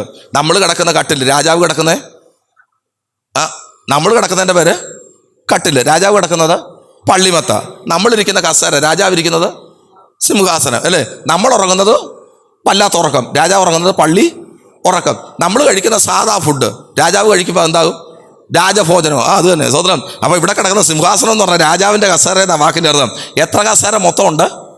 ഞാനൊന്നും തൊടില്ല, നമുക്ക് അവിടെ വയ്ക്കാൻ പറ്റില്ല. എത്ര കസേര മൊത്തമുണ്ട്? എത്ര സിംഹാസനമുണ്ട്? 8 എണ്ണം. 8 സിംഹാസനമുണ്ട് മൊത്തത്തിൽ. അതിനകത്ത് ധൈര്യത്തോടെ വരാൻ പറ്റിയ ഒരൊറ്റ സിംഹാസനമേ ഉള്ളൂ. അതിൻ്റെ പേരാണെന്ത്? ഓ, പാറദൈവത്തിലെ കൃപാസനം. നിങ്ങളുടെ ഇരിപ്പ് കണ്ടിട്ട് ഒരെണ്ണം കൂടെ ഒക്കെ പറ. പക്ഷേ ഇത് കഴിഞ്ഞിട്ട് എന്നു വരെ ഇതേ ഇരിക്കുമോ നമുക്കറിയില്ല. അത് മിസ്റ്ററിയാ, മറച്ചു വെച്ചേക്കുക. ഈ ഇരിക്കുന്ന കസേര ഇപ്പം ഏതാ? കൃപാസനം. 2000 വർഷമായി ഇരിക്കാൻ തുടങ്ങിയിട്ട്. ഇനി എന്നു വരെ ഇരിക്കുമോ നമുക്കാർക്കും അത് മാത്രം. ഈ കൃപാ കാലഘട്ടം മിസ്റ്ററിയാ. അത് ബാക്കി എല്ലാത്തിൻ്റെയും ടൈം ഫ്രെയിം ബൈബിളിലുണ്ട്. ട്രിബുലേഷൻ 7 വർഷം, മില്ലേനിയം 1000 വർഷം, എറ്റേണിറ്റിക്ക് അങ്ങ് പോവുക. എറ്റേണിറ്റി എന്ന പേര് തന്നെ അങ്ങ് പോവുക. ബാക്കിയെല്ലാം ടൈം ഫ്രെയിം ഉണ്ട്. പക്ഷേ ഗ്രേസ് പീരീഡിന് ടൈം പറഞ്ഞിട്ടില്ല. എന്നു വരെ ഇരിക്കുമോ നമുക്കറിയില്ല. പക്ഷേ ഇന്ന് ഗ്രേസ് പീരീഡ് കഴിഞ്ഞാൽ, നമ്മൾ ഗ്രേസിലേക്കാണ് കയറുന്നത്. ഇന്ന് ഗ്രേസ് പീരീഡ് കഴിഞ്ഞാൽ, ഇന്ന് കർത്താവിൻ്റെ കാഹളം മദ്യപാനിൽ മുഴങ്ങിയാൽ അടുത്ത കസേര കൃപാസനമല്ല, ബീമ ഓഫ് ക്രൈസ്റ്റ് ആണ്, ക്രിസ്തുവിന്റെ ന്യായാസനമാണ്.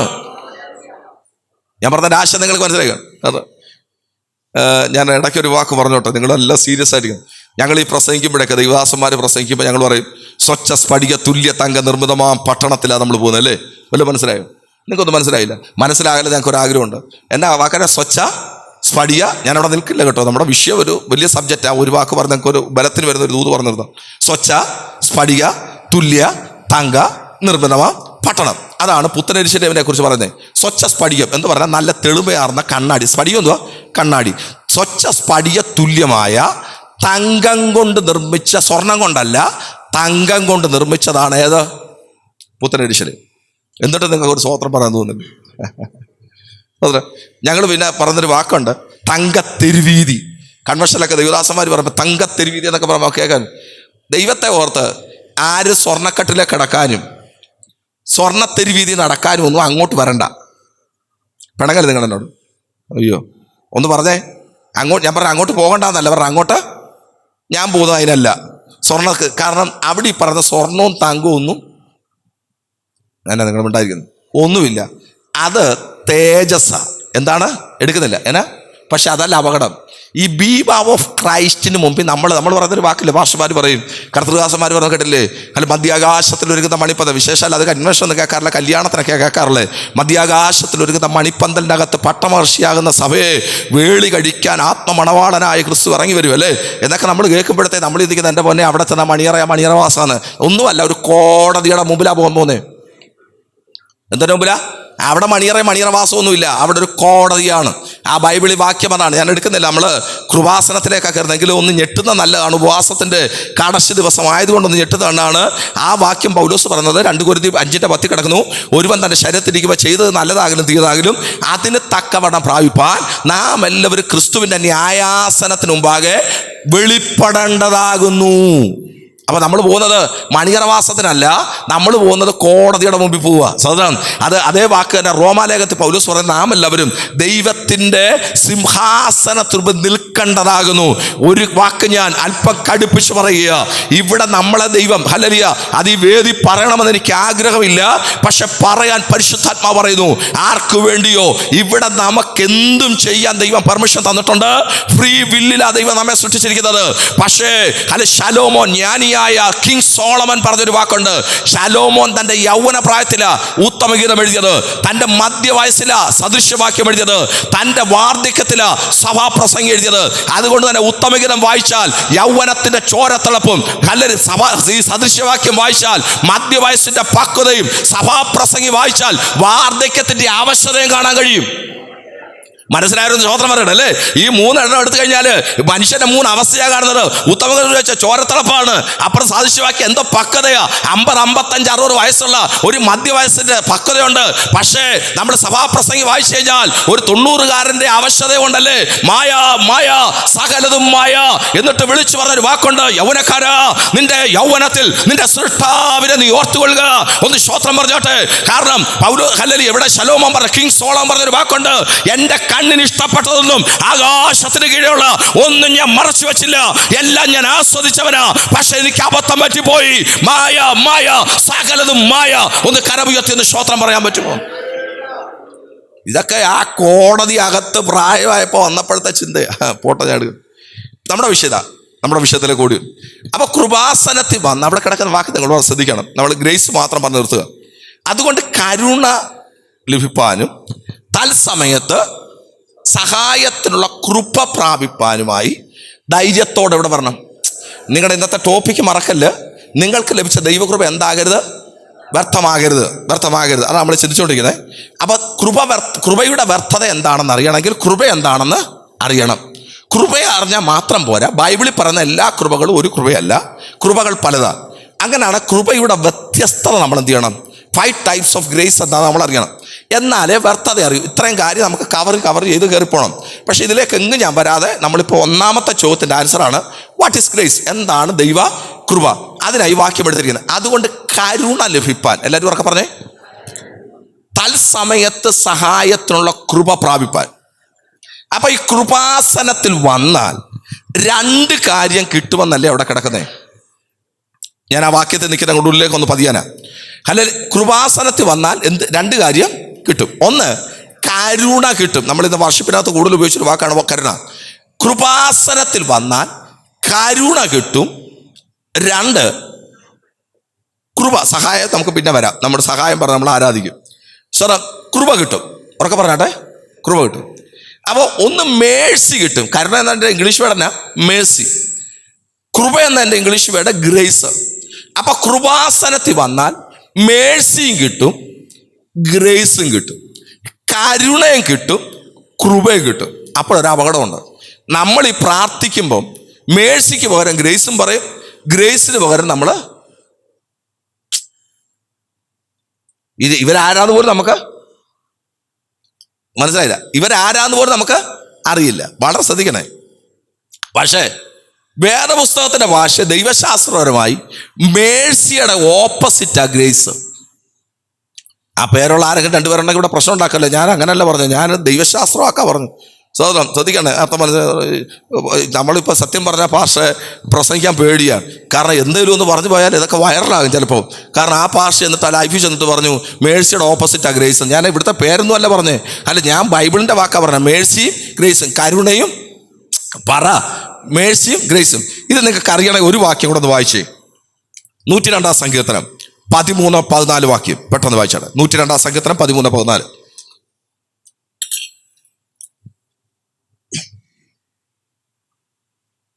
നീ എഴുന്നേറ്റ് സിയോനോട് കരുണ കാണിക്കും, അവളോട് കൃപ കാണിപ്പാനുള്ള കാലം അതേ, അതിന് സമയം വന്നിരിക്കുന്നു. നിന്റെ ദാസന്മാർക്ക് അവളുടെ കല്ലുകളോട് താല്പര്യവും അവളുടെ പൂഴിയോട് അലുവും തോന്നുന്നു. ഇതൊക്കെ നമ്മൾ വായിച്ചിട്ടുള്ള വാക്യല്ലേ? നോക്കിയാ വാക്ക് നോക്കിയാട്ടെ. 102 13 വാക്യം എടുത്തേ. ആ വാക്യം ഒന്ന് എടുത്താട്ടെ. 13 വാക്യം. നീ എഴുന്നേറ്റ് 13 വാക്യം verse 13 പോയോ? നീ എഴുന്നേറ്റ് സിയോനോട് കരുണ കാണിക്കും. എന്നാ ഉറക്കെ പറഞ്ഞ വാക്കന്നെ? അവളോട് കൃപ കാണിപ്പാനുള്ള കാലം, അതിന് സമയം. അപ്പൊ എവിടെ കരുണയുണ്ടോ കൂടെ ആരുമുണ്ട്. എവിടെ കരുണയുണ്ടോ അവിടെ കൂടെ ആരുമുണ്ട്. നമുക്ക് പറയാം ടിൻസ് ആണെന്ന് പറയാം, പക്ഷെ 2 പേരും ഓപ്പോസിറ്റ് ആകട്ടോ. നമ്മളിനി അർത്ഥത്തിലേക്ക് കയറുക. എന്നിട്ട് പറയുന്നത് ഇതൊരു വലിയ പ്രവചനമാണ്. വേൾഡ് ഹിസ്റ്ററി, കുഞ്ഞുങ്ങൾ യൂത്ത് ഉള്ളത് കൊണ്ടാണ് വേൾഡ് ഹിസ്റ്ററിയെ ഞെട്ടിപ്പിച്ച ഒരു പ്രൊഫറ്റിക്കൽ വേർഡായത്. സങ്കീർത്തനക്കാരൻ വിളിച്ചു പറഞ്ഞ വാക്ക്, നീ എഴുന്നേറ്റ് സിയോനോട് കരുണ കാണിക്കും, അവളോട് കൃപ കാണിപ്പാനുള്ള കാലം, അതിന് സമയം വന്നിരിക്കുന്നു. അടുത്ത വാക്യം എടുത്തേ. ഞാൻ തൊടുന്നില്ല, ഇത് തൊട്ട നമ്മുടെ വാക്യത്തിൽ വരാൻ. അപ്പോൾ എന്ന വാക്കിനെ നമ്മൾ ചേർക്കേണ്ട വാക്ക്. അപ്പോൾ നിന്റെ ദാസന്മാർക്ക് അവിടെ കല്ലുകളോടും താല്പര്യവും അവളുടെ പൂഴിയോട്, ഏത് സിയോന്റെ കല്ലുകളോടും സിയോന്റെ പൂഴിയോടും അവർക്ക് താല്പര്യവും അരിവും തോന്നും. ലോക ചരിത്രത്തെ ഞെട്ടിച്ച പ്രവചനം. BC-യിൽ ഇത് പ്രവചിച്ചതാണ്. ഇത് സംഭവിച്ചെന്നറിയാമോ? 1897 സംഭവിച്ച ചരിത്ര. എന്ന് സംഭവിച്ചതാ 1897. ഈ ഒരു വാക്യമാണ് സയോണിസ്റ്റ് മൂവ്മെന്റ് ഉണ്ടാകാൻ തിയോഡർ ഹെർസിയെ പ്രേരിപ്പിച്ച വാക്യം. നമ്മൾ കേട്ടോണ്ട് സിയോൻ സംഘം അല്ലേ? അല്ലെങ്കിൽ ഇന്ന് ലോകത്തിന്റെ എല്ലായിടത്തും അങ്ങോട്ട് മൈഗ്രേറ്റ് ചെയ്തുകൊണ്ടിരിക്കുക യഹൂദന്മാർ. അത് തുടങ്ങിയ സയോണിസ്റ്റ് മൂവ്മെന്റ് ആണ്. അത് സ്ഥാപിച്ച മനുഷ്യൻ വെറും 44-ാമത്തെ വയസ്സിൽ ലോകത്തിൽ നിന്ന് മാറ്റപ്പെട്ട തിയോഡർ ഹെർസിയാണ്. അദ്ദേഹം ബേസിക്കലി ഒരു ജേർണലിസ്റ്റും ഒരു ലോയറുമായിരുന്നു.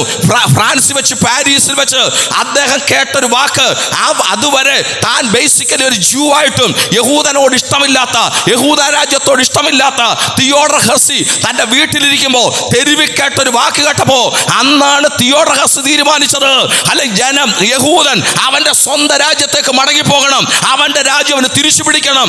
അങ്ങനെ പറഞ്ഞ് ആ വാക്ക് നോക്കിയാട്ടെ, കരുണ കാണിക്കാനുള്ള കാലമാകുമ്പോൾ നിന്റെ ദാസന്മാർക്ക് അവളുടെ, നോക്കിയേ അടുത്ത വാക്ക് നോക്കിയേ, അവിടെ കല്ലുകളോട് താല്പര്യവും അവിടെ പൂഴിയോട് അലിവും തോന്നും. അതാണ് ഇന്ന് യഹൂദൻ അവന്റെ രാജ്യത്ത് പോകാൻ കാരണമായ ലോക ചരിത്രത്തെ ഞെട്ടിച്ച വാക്യം ഈ വാക്യമാ. പോട്ടെ, മനസ്സിലായെങ്കിലും ഒന്ന് സ്തോത്രം പറഞ്ഞാട്ട് ഇതില് അതൊക്കെ പറയണേ ചില സമയം എടുക്കും, നമുക്ക് സമയമില്ല. ആ വാക്യം വിടുക. അപ്പൊ അവിടെയും വരുന്നുണ്ട് കരുണയും കൃപയും. കൃപാസനത്തിൽ വന്നാലും കിട്ടും കരുണയും കൃപയും. അപ്പൊ എന്റെ ഭാഷ കരുണ കൃപ എന്ന് വെച്ചാൽ ഞാൻ പറഞ്ഞല്ലോ, ഈ രണ്ടും ഓപ്പോസിറ്റ്. നമ്മുടെ വിഷയം കൃപയാണ്. എന്താണ്? പക്ഷെ കരുണ പറയാതെ എനിക്ക് കൃപ പറയാൻ പറ്റില്ല.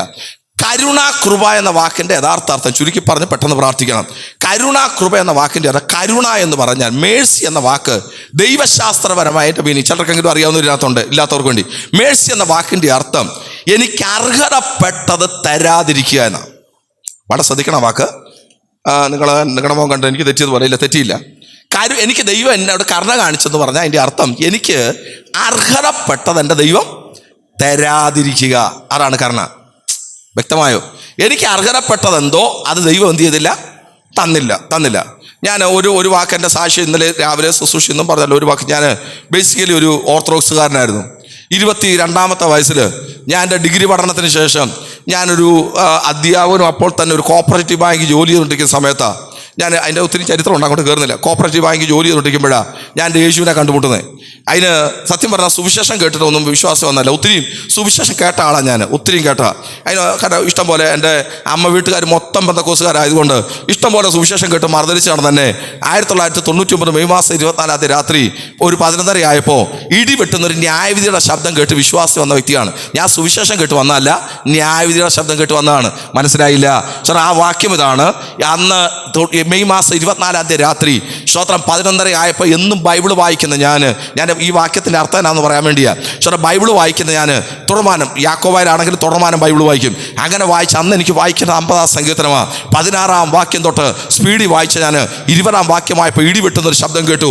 ആ വാക്യം ഇങ്ങനെയാ: ഇവ നീ ചെയ്ത് ഞാൻ മിണ്ടാതിരിക്കയാൽ ഞാൻ നിന്നെ പോലെയുള്ളവനെന്ന് നീ ഓർത്തു. എങ്കിലും യഹോവയെ മറക്കുന്നവരെ ഓർത്തുകൊള്ളുവീൻ, ഞാൻ നിന്നെ കീറിക്കളയും, വിടുവിപ്പാൻ ആരും ഉണ്ടായിരിക്കുകയല്ല. സ്വതം അതിനൊക്കെ കാരണമുണ്ട്. ആ വാക്യം എന്നോടുള്ള ദൈവത്തിൻ്റെ വചനത്തിൻ്റെ പ്രവചനമായിരുന്നു. 16 തൊട്ട് നീ ഇരുന്ന് നിന്റെ സഹോദരന് വിരോധമായി സംസാരിക്കുന്നു, നിന്റെ അമ്മയുടെ മകനെ കുറിച്ച് എന്നെ അപവാദം പറയുന്നു. ഇതൊക്കെ പറഞ്ഞിട്ട് പറഞ്ഞു ഞാൻ നിന്നെ കീറും, വിടുവിപ്പാൻ ആരും ഉണ്ടായിരിക്കില്ല. അന്ന് രാത്രി എൻ്റെ ബെഡ്റൂമിൽ ഞാൻ മുട്ടുകുത്തി. സ്വതം ഞാൻ പറഞ്ഞു, കർത്താവേ, ഞാൻ വിശ്വസിക്കുന്ന ഒരു മാർഗമുണ്ട്, എൻ്റെ പിതാക്കന്മാർ പിന്തുടരുന്നൊരു മാർഗം, എന്നാൽ ദൈവാത്മാവിടെ ശാസിക്കുന്നല്ലോ. ഞാൻ പറഞ്ഞ സത്യത്തിലേക്ക് എന്നെ നയിക്കണമെന്ന് മുട്ടുകുത്തി അവിടെ വെച്ച് എൻ്റെ യേശുവിനെ ഞാൻ രക്ഷകനായി സ്വീകരിക്കുന്നു. യഥാർത്ഥത്തിൽ എനിക്ക് ലഭിച്ച എന്നാണെന്നറിയാമോ? കരുണയാ ലഭിച്ചേ. ഉറക്കെ പറ, എന്താ കിട്ടിയേ? കരുണ. എനിക്ക് യഥാർത്ഥത്തിൽ അർഹതപ്പെട്ടതന്നാ. നിങ്ങൾ പെട്ടെന്ന് പറഞ്ഞാൽ നമുക്ക് പെട്ടെന്ന് പോവാം.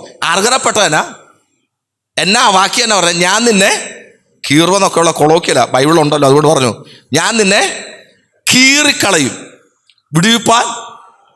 യഥാർത്ഥത്തിൽ എനിക്ക് കിട്ടേണ്ടത് ബൈബിളിൻ്റെ ഭാഷ പറഞ്ഞാൽ കീറുക എന്നുള്ളൊരു. ഞാൻ മുട്ടുകുത്തിയപ്പം എൻ്റെ കർത്താവ് അത് വേണ്ടാന്ന് വെച്ച എൻ്റെ പേരാ എന്ത്? കൃപയാൽ 26 വർഷമായിട്ട് എൻ്റെ യേശുവിനെ പ്രസംഗിച്ചുകൊണ്ടിരിക്കുക. 22ാമത്തെ വയസ്സിലാണ് ന്യായവിധിയുടെ ശബ്ദം കേട്ടെ. ആ 22 കഴിഞ്ഞ് 26 വരെ കർത്താവ് പിന്നെ ഓടിച്ചു. അപ്പം എനിക്ക് ലഭിച്ച എന്നെ കരുണ, ഉറക്കെ പറഞ്ഞട്ടെ. അപ്പം കരുണ എന്ന വാക്കിൻ്റെ അർത്ഥം ലഭിക്കേണ്ട ശിക്ഷാവിധിയിൽ നിന്ന് നമ്മെ ഒഴിവാക്കുക എന്നാണ് ആ വാക്കിൻ്റെ അർത്ഥം. നിങ്ങൾക്ക് എത്ര പേർക്ക് മനസ്സിലായി? അല്ലെങ്കിൽ ഞാൻ ഒന്നും കൂടെ പറയാം, പിണങ്ങല്ലേ നിങ്ങൾ എന്നോട്. എഡ്യൂക്കേറ്റഡ് ആയിട്ടുള്ള ആൾക്കാർ എൻ്റെ മുമ്പിലെന്ന് എനിക്കറിയാം. എങ്കിലും നമ്മുടെ ഒരു കൊളോക്കിയൽ ഒരു വാക്ക് പറയുകയാണ്. നമ്മൾ പറയുന്നത് നാട്ടുഭാഷ ഉണ്ട്. യഥാർത്ഥത്തിൽ തരേണ്ടത് നല്ല ചുട്ട ആടിയാ തരണ്ടേ. എന്നാ നമ്മുടെ കയ്യിലിരിപ്പുണ്ട്, ഇപ്പോഴത്തെ അല്ലെന്നേ, ഈ രക്ഷിക്കപ്പെടുന്നതിന് മുമ്പുള്ള ഇത് വെച്ചിട്ട് നല്ല ആടിയാ തരണ്ടേ. അത് വേണ്ടാന്ന് വെച്ചതിൻ്റെ പേരാണെന്ത്? നമുക്കറിയാലോ, നമ്മുടെ കുഞ്ഞുങ്ങൾ വീട്ടിൽ ഈ കുസൃതി കാണിച്ച് കഴിഞ്ഞിട്ട് അപ്പനും അമ്മയും കൂടെ കയറി പിടിക്കുമ്പോൾ ഈ കുഞ്ഞുങ്ങൾ വന്ന് കെട്ടിപ്പിടിക്കുന്ന ഒരു കെട്ടിപ്പിടുത്തമുണ്ട് അല്ലേ? ആ കെട്ടിപ്പിടിക്കുമ്പോൾ ഈ വഴിയും കൂടെ കൂട്ടി അവരെന്ത് ചെയ്യത്തുള്ളൂ? പറ. അപ്പനെ തന്നെയല്ല കെട്ടിപ്പിടിക്കുന്നത്, വഴിയും കൂടെ കൂട്ടി. കാരണം അവർക്കറിയാം അപ്പനെ തന്നെ കെട്ടിപ്പിടിച്ച കൈ അയച്ചു കൊടുത്തു കഴിഞ്ഞാൽ അപ്പൻ എന്ത് ചെയ്യും? കെട്ടിപ്പിടിച്ചവനെ അടിക്കും. അതുകൊണ്ട് വടിയും കൂടെ കൂട്ടി വെച്ച് അവൻ കെട്ടിപ്പിടിക്കത്തുള്ളൂ. അപ്പോഴപ്പം പറഞ്ഞൊരു വാക്കുണ്ട്, നീ ചെയ്തത് വെച്ചാണെങ്കിൽ തരേണ്ട നല്ല അടിയ, പക്ഷെ വന്നതുകൊണ്ട് ഞാനതെന്ത് ചെയ്തു? വേണ്ടാന്ന് വെച്ചു. കരുണ എന്ന വാക്കിന്റെ ദൈവശാസ്ത്ര വിഷയം മനസ്സിലായോ? ഒന്നുകൂടെ വളരെ ശ്രദ്ധിക്കണം. ഇതല്ല നമ്മുടെ വിഷയം, കൃപയാ. അപ്പൊ കരുണ എന്ന വാക്കിന്റെ അർത്ഥം നമുക്ക് അർഹതപ്പെട്ടത് ദൈവം തരാതിരിക്കുക എന്നാണ്. അതിന്റെ തെളിവിനാണ് ഞാൻ ഈ വാക്യ സമയമെങ്കിലും എടുത്തത്. നീ എഴുന്നേറ്റ് സിയോനോട് എന്ത് ചെയ്യും? നിങ്ങൾ എൻ്റെ കൂടെ വാ, അതിന്റെ സാന്നിധ്യം തിരിച്ചറിയേ. നീ എഴുന്നേറ്റ് സിയോനോട് എന്ത് ചെയ്യും? കരുണ കാണിക്കുക. എന്നാ കാണിക്കുക എന്ന് പറഞ്ഞ വാക്കിനറിയാമോ? ലോകത്തിലെ ഗ്ലോബൽ ക്യാപ്റ്റിവിറ്റിയാണ് സംഭവിച്ചത്. എന്നാ സംഭവിച്ചത്? AD 70 യഹൂദന്മാർ ലോകരാജ്യങ്ങളിലേക്ക് ചെതറിപ്പോയി. അതാണ് 1897 സയോണിസ്റ്റ് മൂവ്മെന്റിൽ കൂടെ വന്ന് 1948 അവർ സ്വദേശത്തേക്ക് മടങ്ങിപ്പോയത്. എന്നാ ഇവർ ചെതറിപ്പോയത്? AD 70. കാരണം എന്നാന്നറിയാമോ? കാരണം അറിയാമോ? ഇന്ന കാരണത്തിനൊരു പ്രസിദ്ധമായ ഒരു ദിവസമായത്. കാരണം എന്നാന്നറിയാമോ? അല്ല, തൻ്റെ പുത്രനെ കാൽവറി തകർത്ത് കളയാൻ വേണ്ടി സർവശക്തന് പ്രസാദം തോന്നിയപ്പോ ആദ്യം അവൻ യഹൂദന്റെ അല്ലെങ്കിൽ കാളകളുടെ മുമ്പിൽ ചെന്നു. കാളകൾ അവനെ തിരസ്കരിച്ചിട്ട് ആ നായ്ക്കടെ മുമ്പിൽ, പീലാത്തോസിന്റെ മുമ്പിൽ യേശു എന്ന് കഴിഞ്ഞപ്പോ അവിടെ പരീക്ഷകൾ വന്ന് പറഞ്ഞൊരു വാക്കുണ്ട്, അല്ലെങ്കിൽ അവന്റെ രക്തം ഞങ്ങളുടെ മേലും ഞങ്ങളുടെ മക്കളുടെ മേലും വീഴട്ടെന്ന് പറഞ്ഞു. ശ്രദ്ധിക്കണേ, ഇത് പറഞ്ഞത് AD 30. അത് കഴിഞ്ഞ് 40 വർഷം കഴിഞ്ഞ് അപ്പന്മാർ യേശുവിന്റെ രക്തം ചോദിച്ചു മേടിച്ചത് കൊണ്ട് ആ രക്തത്തിന്റെ പരിണതഫലം യഹൂദൻ സഹിക്കാനിടയായി. AD 70 അവൻ ലോകരാജ്യങ്ങളിലേക്ക് ചെതറിപ്പോയി. നീ എഴുന്നേറ്റ് സിയോനോട് കരുണ കാണിക്കും. സിയോൻ എന്ന് പറയുന്നത് യഹൂദനെ പറയുക. എന്താ കരുണ? തന്റെ പുത്രന് രക്തം മേടിച്ച, തന്റെ പുത്രനെ കാണിച്ചു കൊടുത്ത, തന്റെ പുത്രനെ തള്ളിപ്പറഞ്ഞ ആ രക്തത്തിന്റെ ആ പാതകം അവിടെ വെച്ചാ ദൈവം ക്ഷമിക്കുന്നത്. ഒന്ന് കരമുയർത്തി ഒന്ന് സ്തോത്രം പറഞ്ഞ. അപ്പൊ കരുണ എന്ന വാക്കിന്റെ അർത്ഥം ചെയ്ത പാപം അതിന്റെ ശിക്ഷ വേണ്ടാന്ന് വെക്കുന്നതാണ് എന്ത്? എല്ലാവരും ഉറക്കെ പറഞ്ഞിട്ട് കരുണ. അപ്പോ ഇവിടെ കിടക്കുന്ന വാക്ക് നിങ്ങൾ പറയുന്നത്, നമ്മൾ 1-2 വാക്കൂടെ പറഞ്ഞാൽ നിർത്തുകയാണ്. നമ്മുടെ സമയം ഏകദേശം ഓടിത്തീരുന്നു. അപ്പൊ കരുണ എന്ന് പറഞ്ഞാൽ അർഹതപ്പെട്ട തരാതിരിക്കുക. കൃപ എന്ന വാക്കിന്റെ അർത്ഥം നിങ്ങൾക്കറിയാം, നിങ്ങൾ പെട്ടെന്ന് പറയും. അൺമെറിറ്റഡ്. നിങ്ങൾ പറയുന്നത് എനിക്ക് നല്ലോണം അറിയാം. അൺമെറിറ്റഡ് ഗിഫ്റ്റ്, അർഹതയില്ലാത്ത ദൈവമക്കളെ. ഗ്രേസ് എന്നതിൻ്റെ ഒരു ഇൻ്റർപ്രട്ടേഷനേ ഉള്ളത്. ബേസിക്കലി ഗ്രേസിന് തിയോളജിക്കലി 3 ഇൻ്റർപ്രട്ടേഷനാണ്, 3 അർത്ഥം. ഒന്ന് അൺമെറിറ്റഡ് ഗിഫ്റ്റ്, അർഹതയില്ലാത്ത ദാനം. രണ്ടാമത്തെ ഒരു അർത്ഥം പ്രഷ്യസ് ഗിഫ്റ്റ് എന്നാണ്. എന്താണ് പ്രഷ്യസ് ഗിഫ്റ്റ്? എന്താ പറയുക? വില മതിക്കാനാകാത്ത, വിലയുള്ളതല്ല. പ്രഷ്യസ് എന്ന വാക്കിൻ്റെ അർത്ഥം വില മതിക്കാനാകാത്ത ദാനം. വില മതിക്കാൻ പറ്റുന്നതുകൊണ്ട് വില മതിക്കാൻ പറ്റാത്തതും. നിങ്ങൾ എൻ്റെ കൂടെ ഉണ്ടെങ്കിൽ ഒന്ന് സ്തോത്രം പറ. നമുക്കറിയാമല്ലോ, ട്രംപ് 1-ാം പ്രാവശ്യവും 2-ാം പ്രാവശ്യവും പ്രസിഡന്റ് ആയപ്പോൾ സത്യപ്രതിജ്ഞയുടെ കൂടെ വൈറ്റ് ഹൗസിലേക്ക് കയറി പോകുമ്പോൾ ഒരു പഴഞ്ചൻ ബൈബിൾ താൻ കൊണ്ടുവേണം. ഇപ്പം ഈ പ്രാവശ്യം കയറിപ്പിടുന്ന എൻ്റെ കയ്യിലുണ്ടായിരുന്നു. അപ്പോൾ ഇപ്രാവശ്യം അത്ര പ്രസിദ്ധമായില്ല അത്. 1-ാം പ്രാവശ്യം താൻ കയറുമ്പോൾ, വൈറ്റ് ഹൗസിലേക്ക് കയറുമ്പോൾ ഒത്തിരി വർഷം, നൂറ്റാണ്ടുകളുടെ പഴക്കമുള്ള ഒരു ബൈബിള്, പഴഞ്ച ബൈബിൾ കൊണ്ട്, നിങ്ങൾ ഇപ്പം നോക്കല്ലേ, ഗൂഗിളിൽ പിന്നെ നോക്കിക്കണം, പഴഞ്ച ബൈബിൾ കൊണ്ട്. ഇപ്രാവശ്യം അത് മീഡിയ അതൊരു വലിയ വാർത്തയാക്കി. ഇപ്പോഴും അദ്ദേഹത്തിൻ്റെ ഉണ്ട്. അപ്പോൾ അദ്ദേഹം പറഞ്ഞ എൻ്റെ അമ്മ എനിക്ക് തന്നാന്നാ പറഞ്ഞത്. നിങ്ങൾ ശ്രദ്ധിക്കണം, ചിലതൊക്കെ വില മതിക്കാൻ നിങ്ങളിങ്ങനെ ഇരിക്കുന്നതുകൊണ്ടാട്ടോ. പെട്ടെന്ന് ഞാൻ നിർത്താം. നമുക്ക് ഇതൊന്നും അല്ല, ഒരു വാക്കൂടെ പറഞ്ഞു നിർത്താം. ഈ ട്രംപ് കയറിയപ്പം ഈ ആൾക്കാർ ചോദിച്ചപ്പോൾ ഈ പ്രാവശ്യം അദ്ദേഹം അത് പറഞ്ഞു. അദ്ദേഹത്തിൻ്റെ അമ്മ ബേസിക്കലി ഒരു സ്കോട്ടിഷാണ്. ആരാണ്? സ്കോട്ടിഷ്. നമ്മളൊക്കെ പറയാം ട്രംപ് ആരാണ്? സ്കോട്ട്ലൻഡുകാരനാണ്, സ്കോട്ടിഷാണ്. 20-ാമത്തെ വയസ്സിൽ പട്ടിണി 20-ാമത്തെ വയസ്സ് വരെ പട്ടിണി കിടന്ന ആ സഹോദരി പട്ടിണി സഹിക്കുക. ഇയാൾ അമേരിക്കയിലേക്ക് കുടിയേറിയതാണ് ട്രംപിൻ്റെ അമ്മ തൻ്റെ സൗന്ദര്യം കൊണ്ട് ഒരു അമേരിക്കക്കാരൻ ബിസിനസ്സുകാരൻ അവരെ എന്ത് ചെയ്തു, കല്യാണം. അതാണ് ട്രംപിൻ്റെ അപ്പൻ. ശ്രദ്ധിക്കണേ, പറയാൻ പറഞ്ഞ വാക്കല്ല. എൻ്റെ അമ്മ എനിക്ക് തന്ന ബൈബിളെന്ന് അദ്ദേഹം ഇപ്പം പറഞ്ഞത്. യഥാർത്ഥത്തിൽ അതല്ല. ഇത് ട്രംപിൻ്റെ വല്യമ്മച്ചിമാരുടെ കയ്യിലിരുന്ന ബൈബിളെന്ന അദ്ദേഹത്തിൻ്റെ പേഴ്സണൽ ഇതിൽ അദ്ദേഹം പറഞ്ഞത്. വല്യമ്മച്ചിയുടെ കയ്യിൽ, എനിക്ക് കറക്റ്റ് അറിയില്ല, അദ്ദേഹം പറഞ്ഞ കാര്യം അങ്ങനെ. കാരണം അതൊരു സത്യമായ ഒരു കാര്യമുണ്ട്. സ്കോട്ട്ലൻഡിൻ്റെ ഉണർവിന് വേണ്ടി ദൈവം കയ്യിലെടുത്ത മനുഷ്യനുണ്ട്, ജോൺ നോക്സ്. ആരാണ്? നമ്മൾ പറഞ്ഞ കാര്യമാണ്. ബ്ലഡി മേരിയെ നോക്കിക്കൊണ്ട് പറഞ്ഞത്, പ്രാർത്ഥിക്കുന്ന 10 പേരെ എനിക്കിതാ, ഈ സ്കോട്ട്ലൻഡിനെ ഞാൻ കീഴ്മേൽ മറിച്ച് തരാമെന്ന് പറഞ്ഞ, ലോകത്തെ ഞാൻ നേടാമെന്ന് പറഞ്ഞ സ്തോത്രം. ഈ ബ്ലഡി മേരി പറഞ്ഞ, അന്ന് സ്കോട്ട്ലൻഡിൻ്റെ രാജ്ഞി ബ്ലഡി മേരി പറഞ്ഞൊരു വാക്കുണ്ട്, ഞാൻ ഈ ലോകത്തെ ഒരു സൈന്യത്തെയും ഭയപ്പെടുന്നില്ല, ഞാൻ പക്ഷെ ഭയക്കുന്നൊരു കാര്യമുണ്ട്. എൻ്റെ ഈ രാജ്യത്ത് പ്രാർത്ഥിക്കുന്ന ഒരു മനുഷ്യനുണ്ട്, അവൻ്റെ പേര് ജോൺ നോക്സ് എന്നാണ്. ആ ജോൺ നോക്സിൻ്റെ പ്രാർത്ഥനയെ ഞാൻ ഭയക്കുന്നെന്ന് പറഞ്ഞ, കാരണം ലോകത്തിൽ ആരെയും പേടിയില്ലാത്ത ബ്ലഡി മേരി എന്നറിയപ്പെടുന്ന രാജ്ഞി പേടിച്ച ജോൺ നോക്സിൻ്റെ പ്രാർത്ഥനയാണ്. ഈ ജോൺ നോക്സ് ഈ യൗവനക്കാരനായി പ്രാർത്ഥനാവീരനായിരിക്കുമ്പോൾ അദ്ദേഹത്തെ പ്രയർ സപ്പോർട്ട് ചെയ്ത 2 അമ്മച്ചിമാരുണ്ട്. അതിൽ ഒരാളിൻ്റെ കൊച്ചുമോനാണ് ട്രംപ് എന്നാണ് പറയുന്നത്. അവരുടെ അല്ലെങ്കിൽ ആ ചരിത്രം പറയുമ്പോൾ, ജീനിയോളജി പറയുമ്പോൾ അങ്ങനെ പറയുന്നത്. ആ ബൈബിൾ അമ്മച്ചിയുടെ ആയിരുന്നെന്നാണ് പറയുന്നത്. വല്ല മനസ്സിലായോ എന്തുകൊണ്ടാണ് ട്രംപ്? അല്ലെങ്കിൽ ഒരു ചോദ്യം ഉണ്ടായിരുന്നു, നമുക്ക് നേരിട്ട് വൈറ്റ് ഹൗസിൽ ചേർത്ത് ചോദിക്കാം. ഇപ്പം ഇവിടെ വെച്ച് മീഡിയയിൽ കൂടെ അങ്ങ് ചോദിക്കാം, എന്തുകൊണ്ടാണ് ബൈബിൾ മേടിക്കാൻ കാശില്ലാഞ്ഞിട്ടാണോ? അല്ല. ആണോ? കാശില്ലാഞ്ഞിട്ടാണോ? അല്ല. എത്ര വേണമെങ്കിലും സ്വർണം കൊണ്ടുള്ള ബൈബിൾ മേടിക്കാൻ പോയിട്ടുള്ളവർക്കൊക്കെ അറിയാം. നമ്മളങ്ങോട്ട് പാശ്ചാത്യ രാജ്യത്ത് ഏതാ ട്രംപ് എന്ന് പറയുന്ന സാധനം ഉള്ള എവിടെ ചെന്നാലും. അല്ലെ, അത്രയും കാശുള്ളവന് എന്തിനാ ഈ പഴഞ്ചൻ ബൈബിൾ കൈ പിടിച്ചുകൊണ്ടിരിക്കുന്നത്? ബൈബിൾ പഴഞ്ചനല്ല, പഴക്കം കൊണ്ട് അത് പഴഞ്ചനാ. എന്തിനാ കൈ പിടിച്ചിരിക്കുന്നത്? അത് വിലയേറിയതായതുകൊണ്ടാ. പക്ഷേ ബൈബിളിന് കൂടി വന്നാൽ $100 ആയിരിക്കും. പക്ഷേ ഈ ബൈബിളിന് $100 അല്ല. ഇത് മതിക്കാൻ കഴിയത്തില്ല. ഒന്ന് സ്തോത്രം പറഞ്ഞാട്ടെ. ഞാൻ ഒരു ഉദാഹരണം പെട്ടെന്ന് മനസ്സിലാക്കാനാ. എന്താ ഗ്രേസ് എന്ന് ചോദിച്ചു കഴിഞ്ഞാൽ, ഗ്രേസിന്റെ ഒന്നാമത്തെ അർത്ഥം അൺമെറിറ്റഡ് ഗിഫ്റ്റ് എന്ന, അർഹതയില്ലാത്ത ദാനം. രണ്ടാമത്തെ അർത്ഥം പ്രഷ്യസ് ഗിഫ്റ്റ് എന്ന, വില മതിക്കാനാകാത്ത ദാനം. മൂന്നാമത്തെ ഒരു അർത്ഥം കൂടെ ഉണ്ട്, ദാതാവിന് മുതൽ മുടക്കുള്ളതും സ്വീകർത്താവിന് മുതൽ മുടക്കില്ലാത്തതുമായ ദാനം. അവിടെ കുഞ്ഞുങ്ങൾക്ക് മനസ്സിലായില്ല. നല്ല അത് കറക്റ്റ് മലയാള സാഹിത്യ. ദാതാവെന്ന് പറഞ്ഞാൽ തരുന്നവന് മുതൽ മുടക്കുണ്ട്, മേടിക്കുന്നവൻ ഒരു മുടക്കുമില്ലാത്ത ദാനം. അതാണ് ഗ്രേസ്. എത്ര പേർക്ക് മനസ്സിലായി? അങ്ങനെയൊക്കെ നമുക്കൊരു വാക്ക് പറയാം. കരുണ എന്ന് പറഞ്ഞാൽ അർഹതപ്പെട്ട് തരാതിരിക്കുക എന്നാണ്. കൃപാസനത്തിൽ വന്നാൽ ആദ്യം നമുക്ക് ലഭിക്കുന്നത് അർഹതപ്പെട്ട പലതും ദൈവം തരാതിരിക്കും. ശിക്ഷ മാറ്റിവെക്കും, വെല്ലുവിളികളെ മാറ്റിവെച്ച് നമ്മെ വിടുവിക്കുന്നതിന്. അത് മാത്രമല്ല, കൂടെ ഉണ്ട്, കൃപയുമുണ്ട്. അർഹതയില്ലാത്ത ചില ദാനങ്ങൾ തന്ന് നമ്മെ നടത്താൻ ശക്തനാ. എത്ര പേർക്കൊന്ന് സ്തോത്രം പറയാൻ പറ്റും? ഉപവാസത്തിന്റെ ഈ പകൽക്കാല കർത്താവിനോട് പറ, കർത്താവേ, കരുണയ്ക്കായിട്ടാണ് ഞാൻ വന്നത്, കൃപയ്ക്കായിട്ടാണ് വന്നത്. അർഹതയില്ലാത്ത, എനിക്കൊരു യോഗ്യതയില്ലാത്ത, എനിക്കൊരു കഴിവില്ലാത്ത ചില ദാനങ്ങൾ തന്ന് എന്നെ ആദരിക്കണമെന്ന്. ഞാനൊരു വാക്ക് പറയട്ടെ. ഇനി ഒരു വാക്കൂടെ പറഞ്ഞ കോമായിടുക. അവിടുത്തെ ഒരു വാക്കൂടെ കാണിച്ച് നമ്മളെ പെട്ടെന്ന് നിർത്തും. അപ്പം സമയം. ഞങ്ങൾ യഥാർത്ഥത്തിൽ നിങ്ങൾക്കറിയാം, റാന്നിന്ന് പോകണം. റാന്നിക്കാർ വലുതോട്ട് ഇരിപ്പുണ്ട്. ഞങ്ങൾ ആ ദേശത്ത് റാന്നി എന്ന് പറയുമ്പോൾ അത് പഴയ മലയോര റാണിയാണ്. അവിടുന്ന് പിന്നെ ഞങ്ങൾ കുറേ കൂടെ പോകണം. ഞങ്ങൾ അവിടെ കുടിയേറ്റക്കാർ. യഥാർത്ഥത്തിൽ ഞങ്ങളുടെ നാട് റാന്നി അല്ല. ഇപ്പം റാന്നിക്കാരെന്ന് പറയുന്നത് റാന്നി കുടിയേറി, പത്തനംതിട്ട ജില്ലയിൽ നിന്ന് തന്നെ കുടിയേറിയവരാണ് ഞങ്ങൾ. ഈ കുടിയേറ്റക്കാർ ഞങ്ങൾ പോയ സമയത്ത്, ഇടയ്ക്ക് ഞാൻ എൻ്റെ വൈഫിനോടും മോനോടും ഒക്കെ ഞങ്ങളുടെ ചരിത്രം പറയും. പോയപ്പം കരണ്ടില്ല, വെള്ളമില്ല എന്ന് പറഞ്ഞാൽ, പച്ചയ്ക്ക് പറഞ്ഞാൽ വനവാസികളെന്ന് തന്നെ പറയാം. എന്ന് പറഞ്ഞാൽ കരണ്ടില്ല, വെള്ളമില്ലാത്തൊരു സ്ഥലം. അതുകൊണ്ട് തന്നെ ഞങ്ങൾക്ക് നഷ്ടപ്പെട്ട ഒത്തിരിയും കാര്യമുണ്ട്. എൻ്റെ നല്ല ചെറുപ്പത്തിൽ, എൻ്റെ 11ാമത്തെ വയസ്സിലാണ് കുടിയേറിയത്. അതുകൊണ്ട് നഷ്ടപ്പെട്ട പല കാര്യങ്ങളുണ്ട്. ഒന്ന്, സൺഡേ സ്കൂൾ എനിക്ക് കിട്ടിയില്ല. കാരണം ഞങ്ങളുടെ അവിടുന്ന് 5 കിലോമീറ്റർ നടക്കണം പള്ളിയിൽ പോകണമെങ്കിൽ. അതുകൊണ്ട് സൺഡേ സ്കൂൾ എന്ത് ചെയ്തില്ല, സൺഡേ സ്കൂൾ പഠിക്കാൻ പറ്റിയില്ല. സത്യം പറഞ്ഞാൽ ഞാൻ സൺഡേ സ്കൂൾ പഠിച്ചിട്ടില്ല സാറ്. ഞാനാ ഇന്ന് രാവിലെ നിങ്ങളുടെ മധ്യത്തിൽ എന്ത് ചെയ്യുന്നത്? ആകെപ്പാടെ 5 വർഷത്തെ സെമിനാരി വിദ്യാഭ്യാസം മാത്രമേ എനിക്കുള്ളൂ ബൈബിളുമായി. പിന്നെ കർത്താവിൻ്റെ വേലയ്ക്ക് ഇറങ്ങുമായിരുന്നു. സാറേ ശ്രദ്ധിക്കണേ, പറയാൻ വന്നത്, ഞാൻ മുട്ടുകുത്തിയത് കരുണയ്ക്കാണ്. കരുണ മാത്രമല്ല എൻ്റെ ദൈവം തന്നത്, കരുണയോടുകൂടെ തന്നതിൻ്റെ പേരാ. ഒന്ന് സ്തോത്രം പറയാൻ പറ്റുമോ?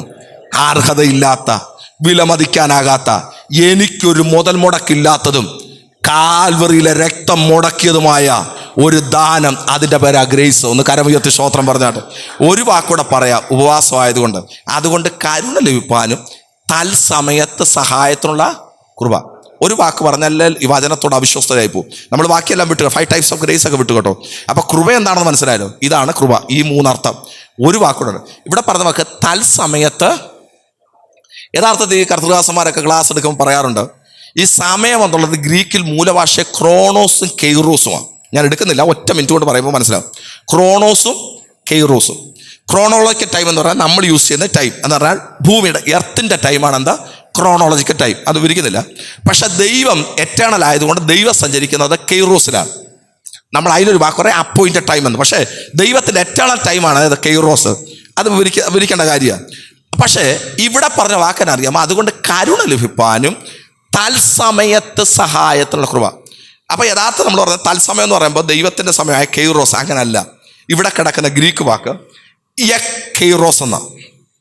അങ്ങനെ അധികം ബൈബിൾ യൂസ് ചെയ്യാത്തൊരു വാക്ക്. എന്നാ വാക്ക്? കെയ്റോസ് ആയിരുന്നെങ്കിൽ അപ്പോയിൻറ്റഡ് ടൈമാണ്, അല്ലെങ്കിൽ എറ്റേണൽ ടൈം, ദൈവത്തിൻ്റെ സമയം, ഡിവൈൻ ടൈം. പക്ഷേ ഇവിടെ കിടന്ന വാക്കെന്നാ കെയ്റോസ്. ആ വാക്കിൻ്റെ അർത്ഥം എന്നാ അറിയാമോ? ടൈം ഓഫ് ദ ഫെസ്റ്റിവൽ എന്നാ. നിങ്ങൾക്ക് മനസ്സിലായി? Time of the Kairos, time of the festival എന്ന് പറഞ്ഞാൽ അതിൻ്റെ അർത്ഥം എന്നാന്ന് ചോദിച്ചാൽ ഉത്സവത്തിന്, നമുക്ക് അങ്ങനെയാണ് ഈ വാക്യം ഇങ്ങനെ പറയാം, അതുകൊണ്ട് കരുണ ലഭിപ്പാനും ഉത്സവത്തിൻ്റെ സമയത്ത് സഹായത്തിനുള്ള കൃപ. നിങ്ങൾ ആരും മിണ്ടത്തില്ലല്ലോ, പക്ഷേ ഞങ്ങൾക്ക് അതിന് ഉത്സവം ഇല്ലല്ലോ. നമുക്ക് ഉത്സവമില്ല, പക്ഷെ പിശാചിന് ഉത്സവമുണ്ട്. നമ്മെ വെച്ച്, നമ്മുടെ ആരോഗ്യം വെച്ച്, നമ്മുടെ തലമുറ വെച്ച്, നമ്മുടെ ഭാവിയെ വെച്ച് എവിടൊക്കെയോ ഉത്സവം ആഘോഷിക്കാൻ അവൻ തീരുമാനിച്ചിരിക്കുമ്പോൾ ആ സമയത്ത് സഹായത്തിന് വേണ്ടി ഇറങ്ങി വരുന്ന ഒരു കൃപയുടെ വ്യാപാരമുണ്ടെന്ന് വിശ്വസിക്കുന്നവർ ഒന്ന് കരമുയർത്തി ഒന്ന് സ്തോത്രം പറയാൻ പറ്റുമോ? ഒന്ന് കരമടിച്ചു പറ, കർത്താവേ നാളത്തെ വെല്ലുവിളി എന്താണെന്ന് എനിക്കറിയില്ല, അല്ലെങ്കിൽ ഏപ്രിൽ മാസത്തെ വെല്ലുവിളി എന്താണെന്ന് അറിയില്ല, മെയ് മാസത്തെ വെല്ലുവിളി എന്താണെന്ന് അറിയില്ല, പക്ഷെ അതിനകത്ത് എന്നെ വിടുവിക്കാൻ ഇറങ്ങി വരാൻ കരുത്തുള്ള ഒരു ദൈവമുണ്ട്. ശത്രുവിന്റെ ഉത്സവങ്ങളെ ക്യാൻസലാക്കുന്ന ഒരു ദൈവത്തിന്റെ കരത്തിന്റെ വല്ലവത്വം. ഒന്ന് ശക്തിയോടെ കരമടിച്ചു കർത്താവിന് സ്തോത്രം പറഞ്ഞാട്ടെ. കരുണയുടെ ആഴം ഇന്ന് രാവിലെ വെളിപ്പെടട്ടെ. കൃപയുടെ ആഴം ഈ പകൽക്കാലം വെളിപ്പെടട്ടെ. സ്തോത്രം. ശ്രദ്ധിക്കണേ, സമയം കഴിഞ്ഞു. ഉത്സവത്തിന്റെ സമയം എന്നാ അറിയോ? എബ്രായ ബാലന്മാരോട് ചോദിക്കും, അവരെ വെച്ച് ഉത്സവം ആഘോഷിക്കാൻ വേണ്ടി എന്ത് ചെയ്തു? പൈശാചിമണ്ഡലം ശ്രമിച്ചപ്പോ ആ തീച്ചുളക്കകത്ത് ബാക്കി എന്ന് പറയാമോ? 4-ാമനെന്ന് രാജാവ് കണ്ട കേട്ടോ. 4-ാമനല്ല, 1-ാമനായിട്ട് ഇറങ്ങി തീച്ചുളക്കകത്ത് അവരെ വെൽക്കം ചെയ്യാൻ ആളകത്തുണ്ട്. 4-ാമനാ വന്നെങ്കിൽ ആദ്യം പോയ 3 പേരും ഓൾറെഡി തീർന്നേന്. പക്ഷെ 4-ാമനല്ല പോയത്. രാജാവ് അങ്ങനെ കണ്ടെങ്കിലും തീച്ചുളയ്ക്ക് 1-ാമനായിട്ട് ഇറങ്ങിയിട്ട് പറഞ്ഞു, മക്കളെ കയറി വാ, ഞാനിതിനകത്തുണ്ടെന്ന് പറഞ്ഞു. ഒന്ന് കരം ഉയർത്തി സ്തോത്രം പറയാൻ പറ്റുമോ? ഉത്സവത്തിന്റെ സമയം മനസ്സിലായോ? നമുക്ക് ശത്രു ഇതുപോലെ ചില തീച്ചുള ഉണ്ടാക്കുമ്പോൾ ആദ്യം ആ തീച്ചുളക്കകത്ത് ഇറങ്ങി വന്ന് ആ തീച്ചുളക്കകത്ത് നമ്മെ സൂക്ഷിക്കുന്ന ആ കൃപയുടെ വ്യാപാരമോർത്തൊന്ന് ശക്തിയോടെ കരമടിച്ച് കർത്താവിന് സ്തോത്രം പറഞ്ഞാട്ടെ. ഈ വചനങ്ങളാൽ കർത്താവ് നമ്മെ അനുഗ്രഹിക്കട്ടെ. Thank you.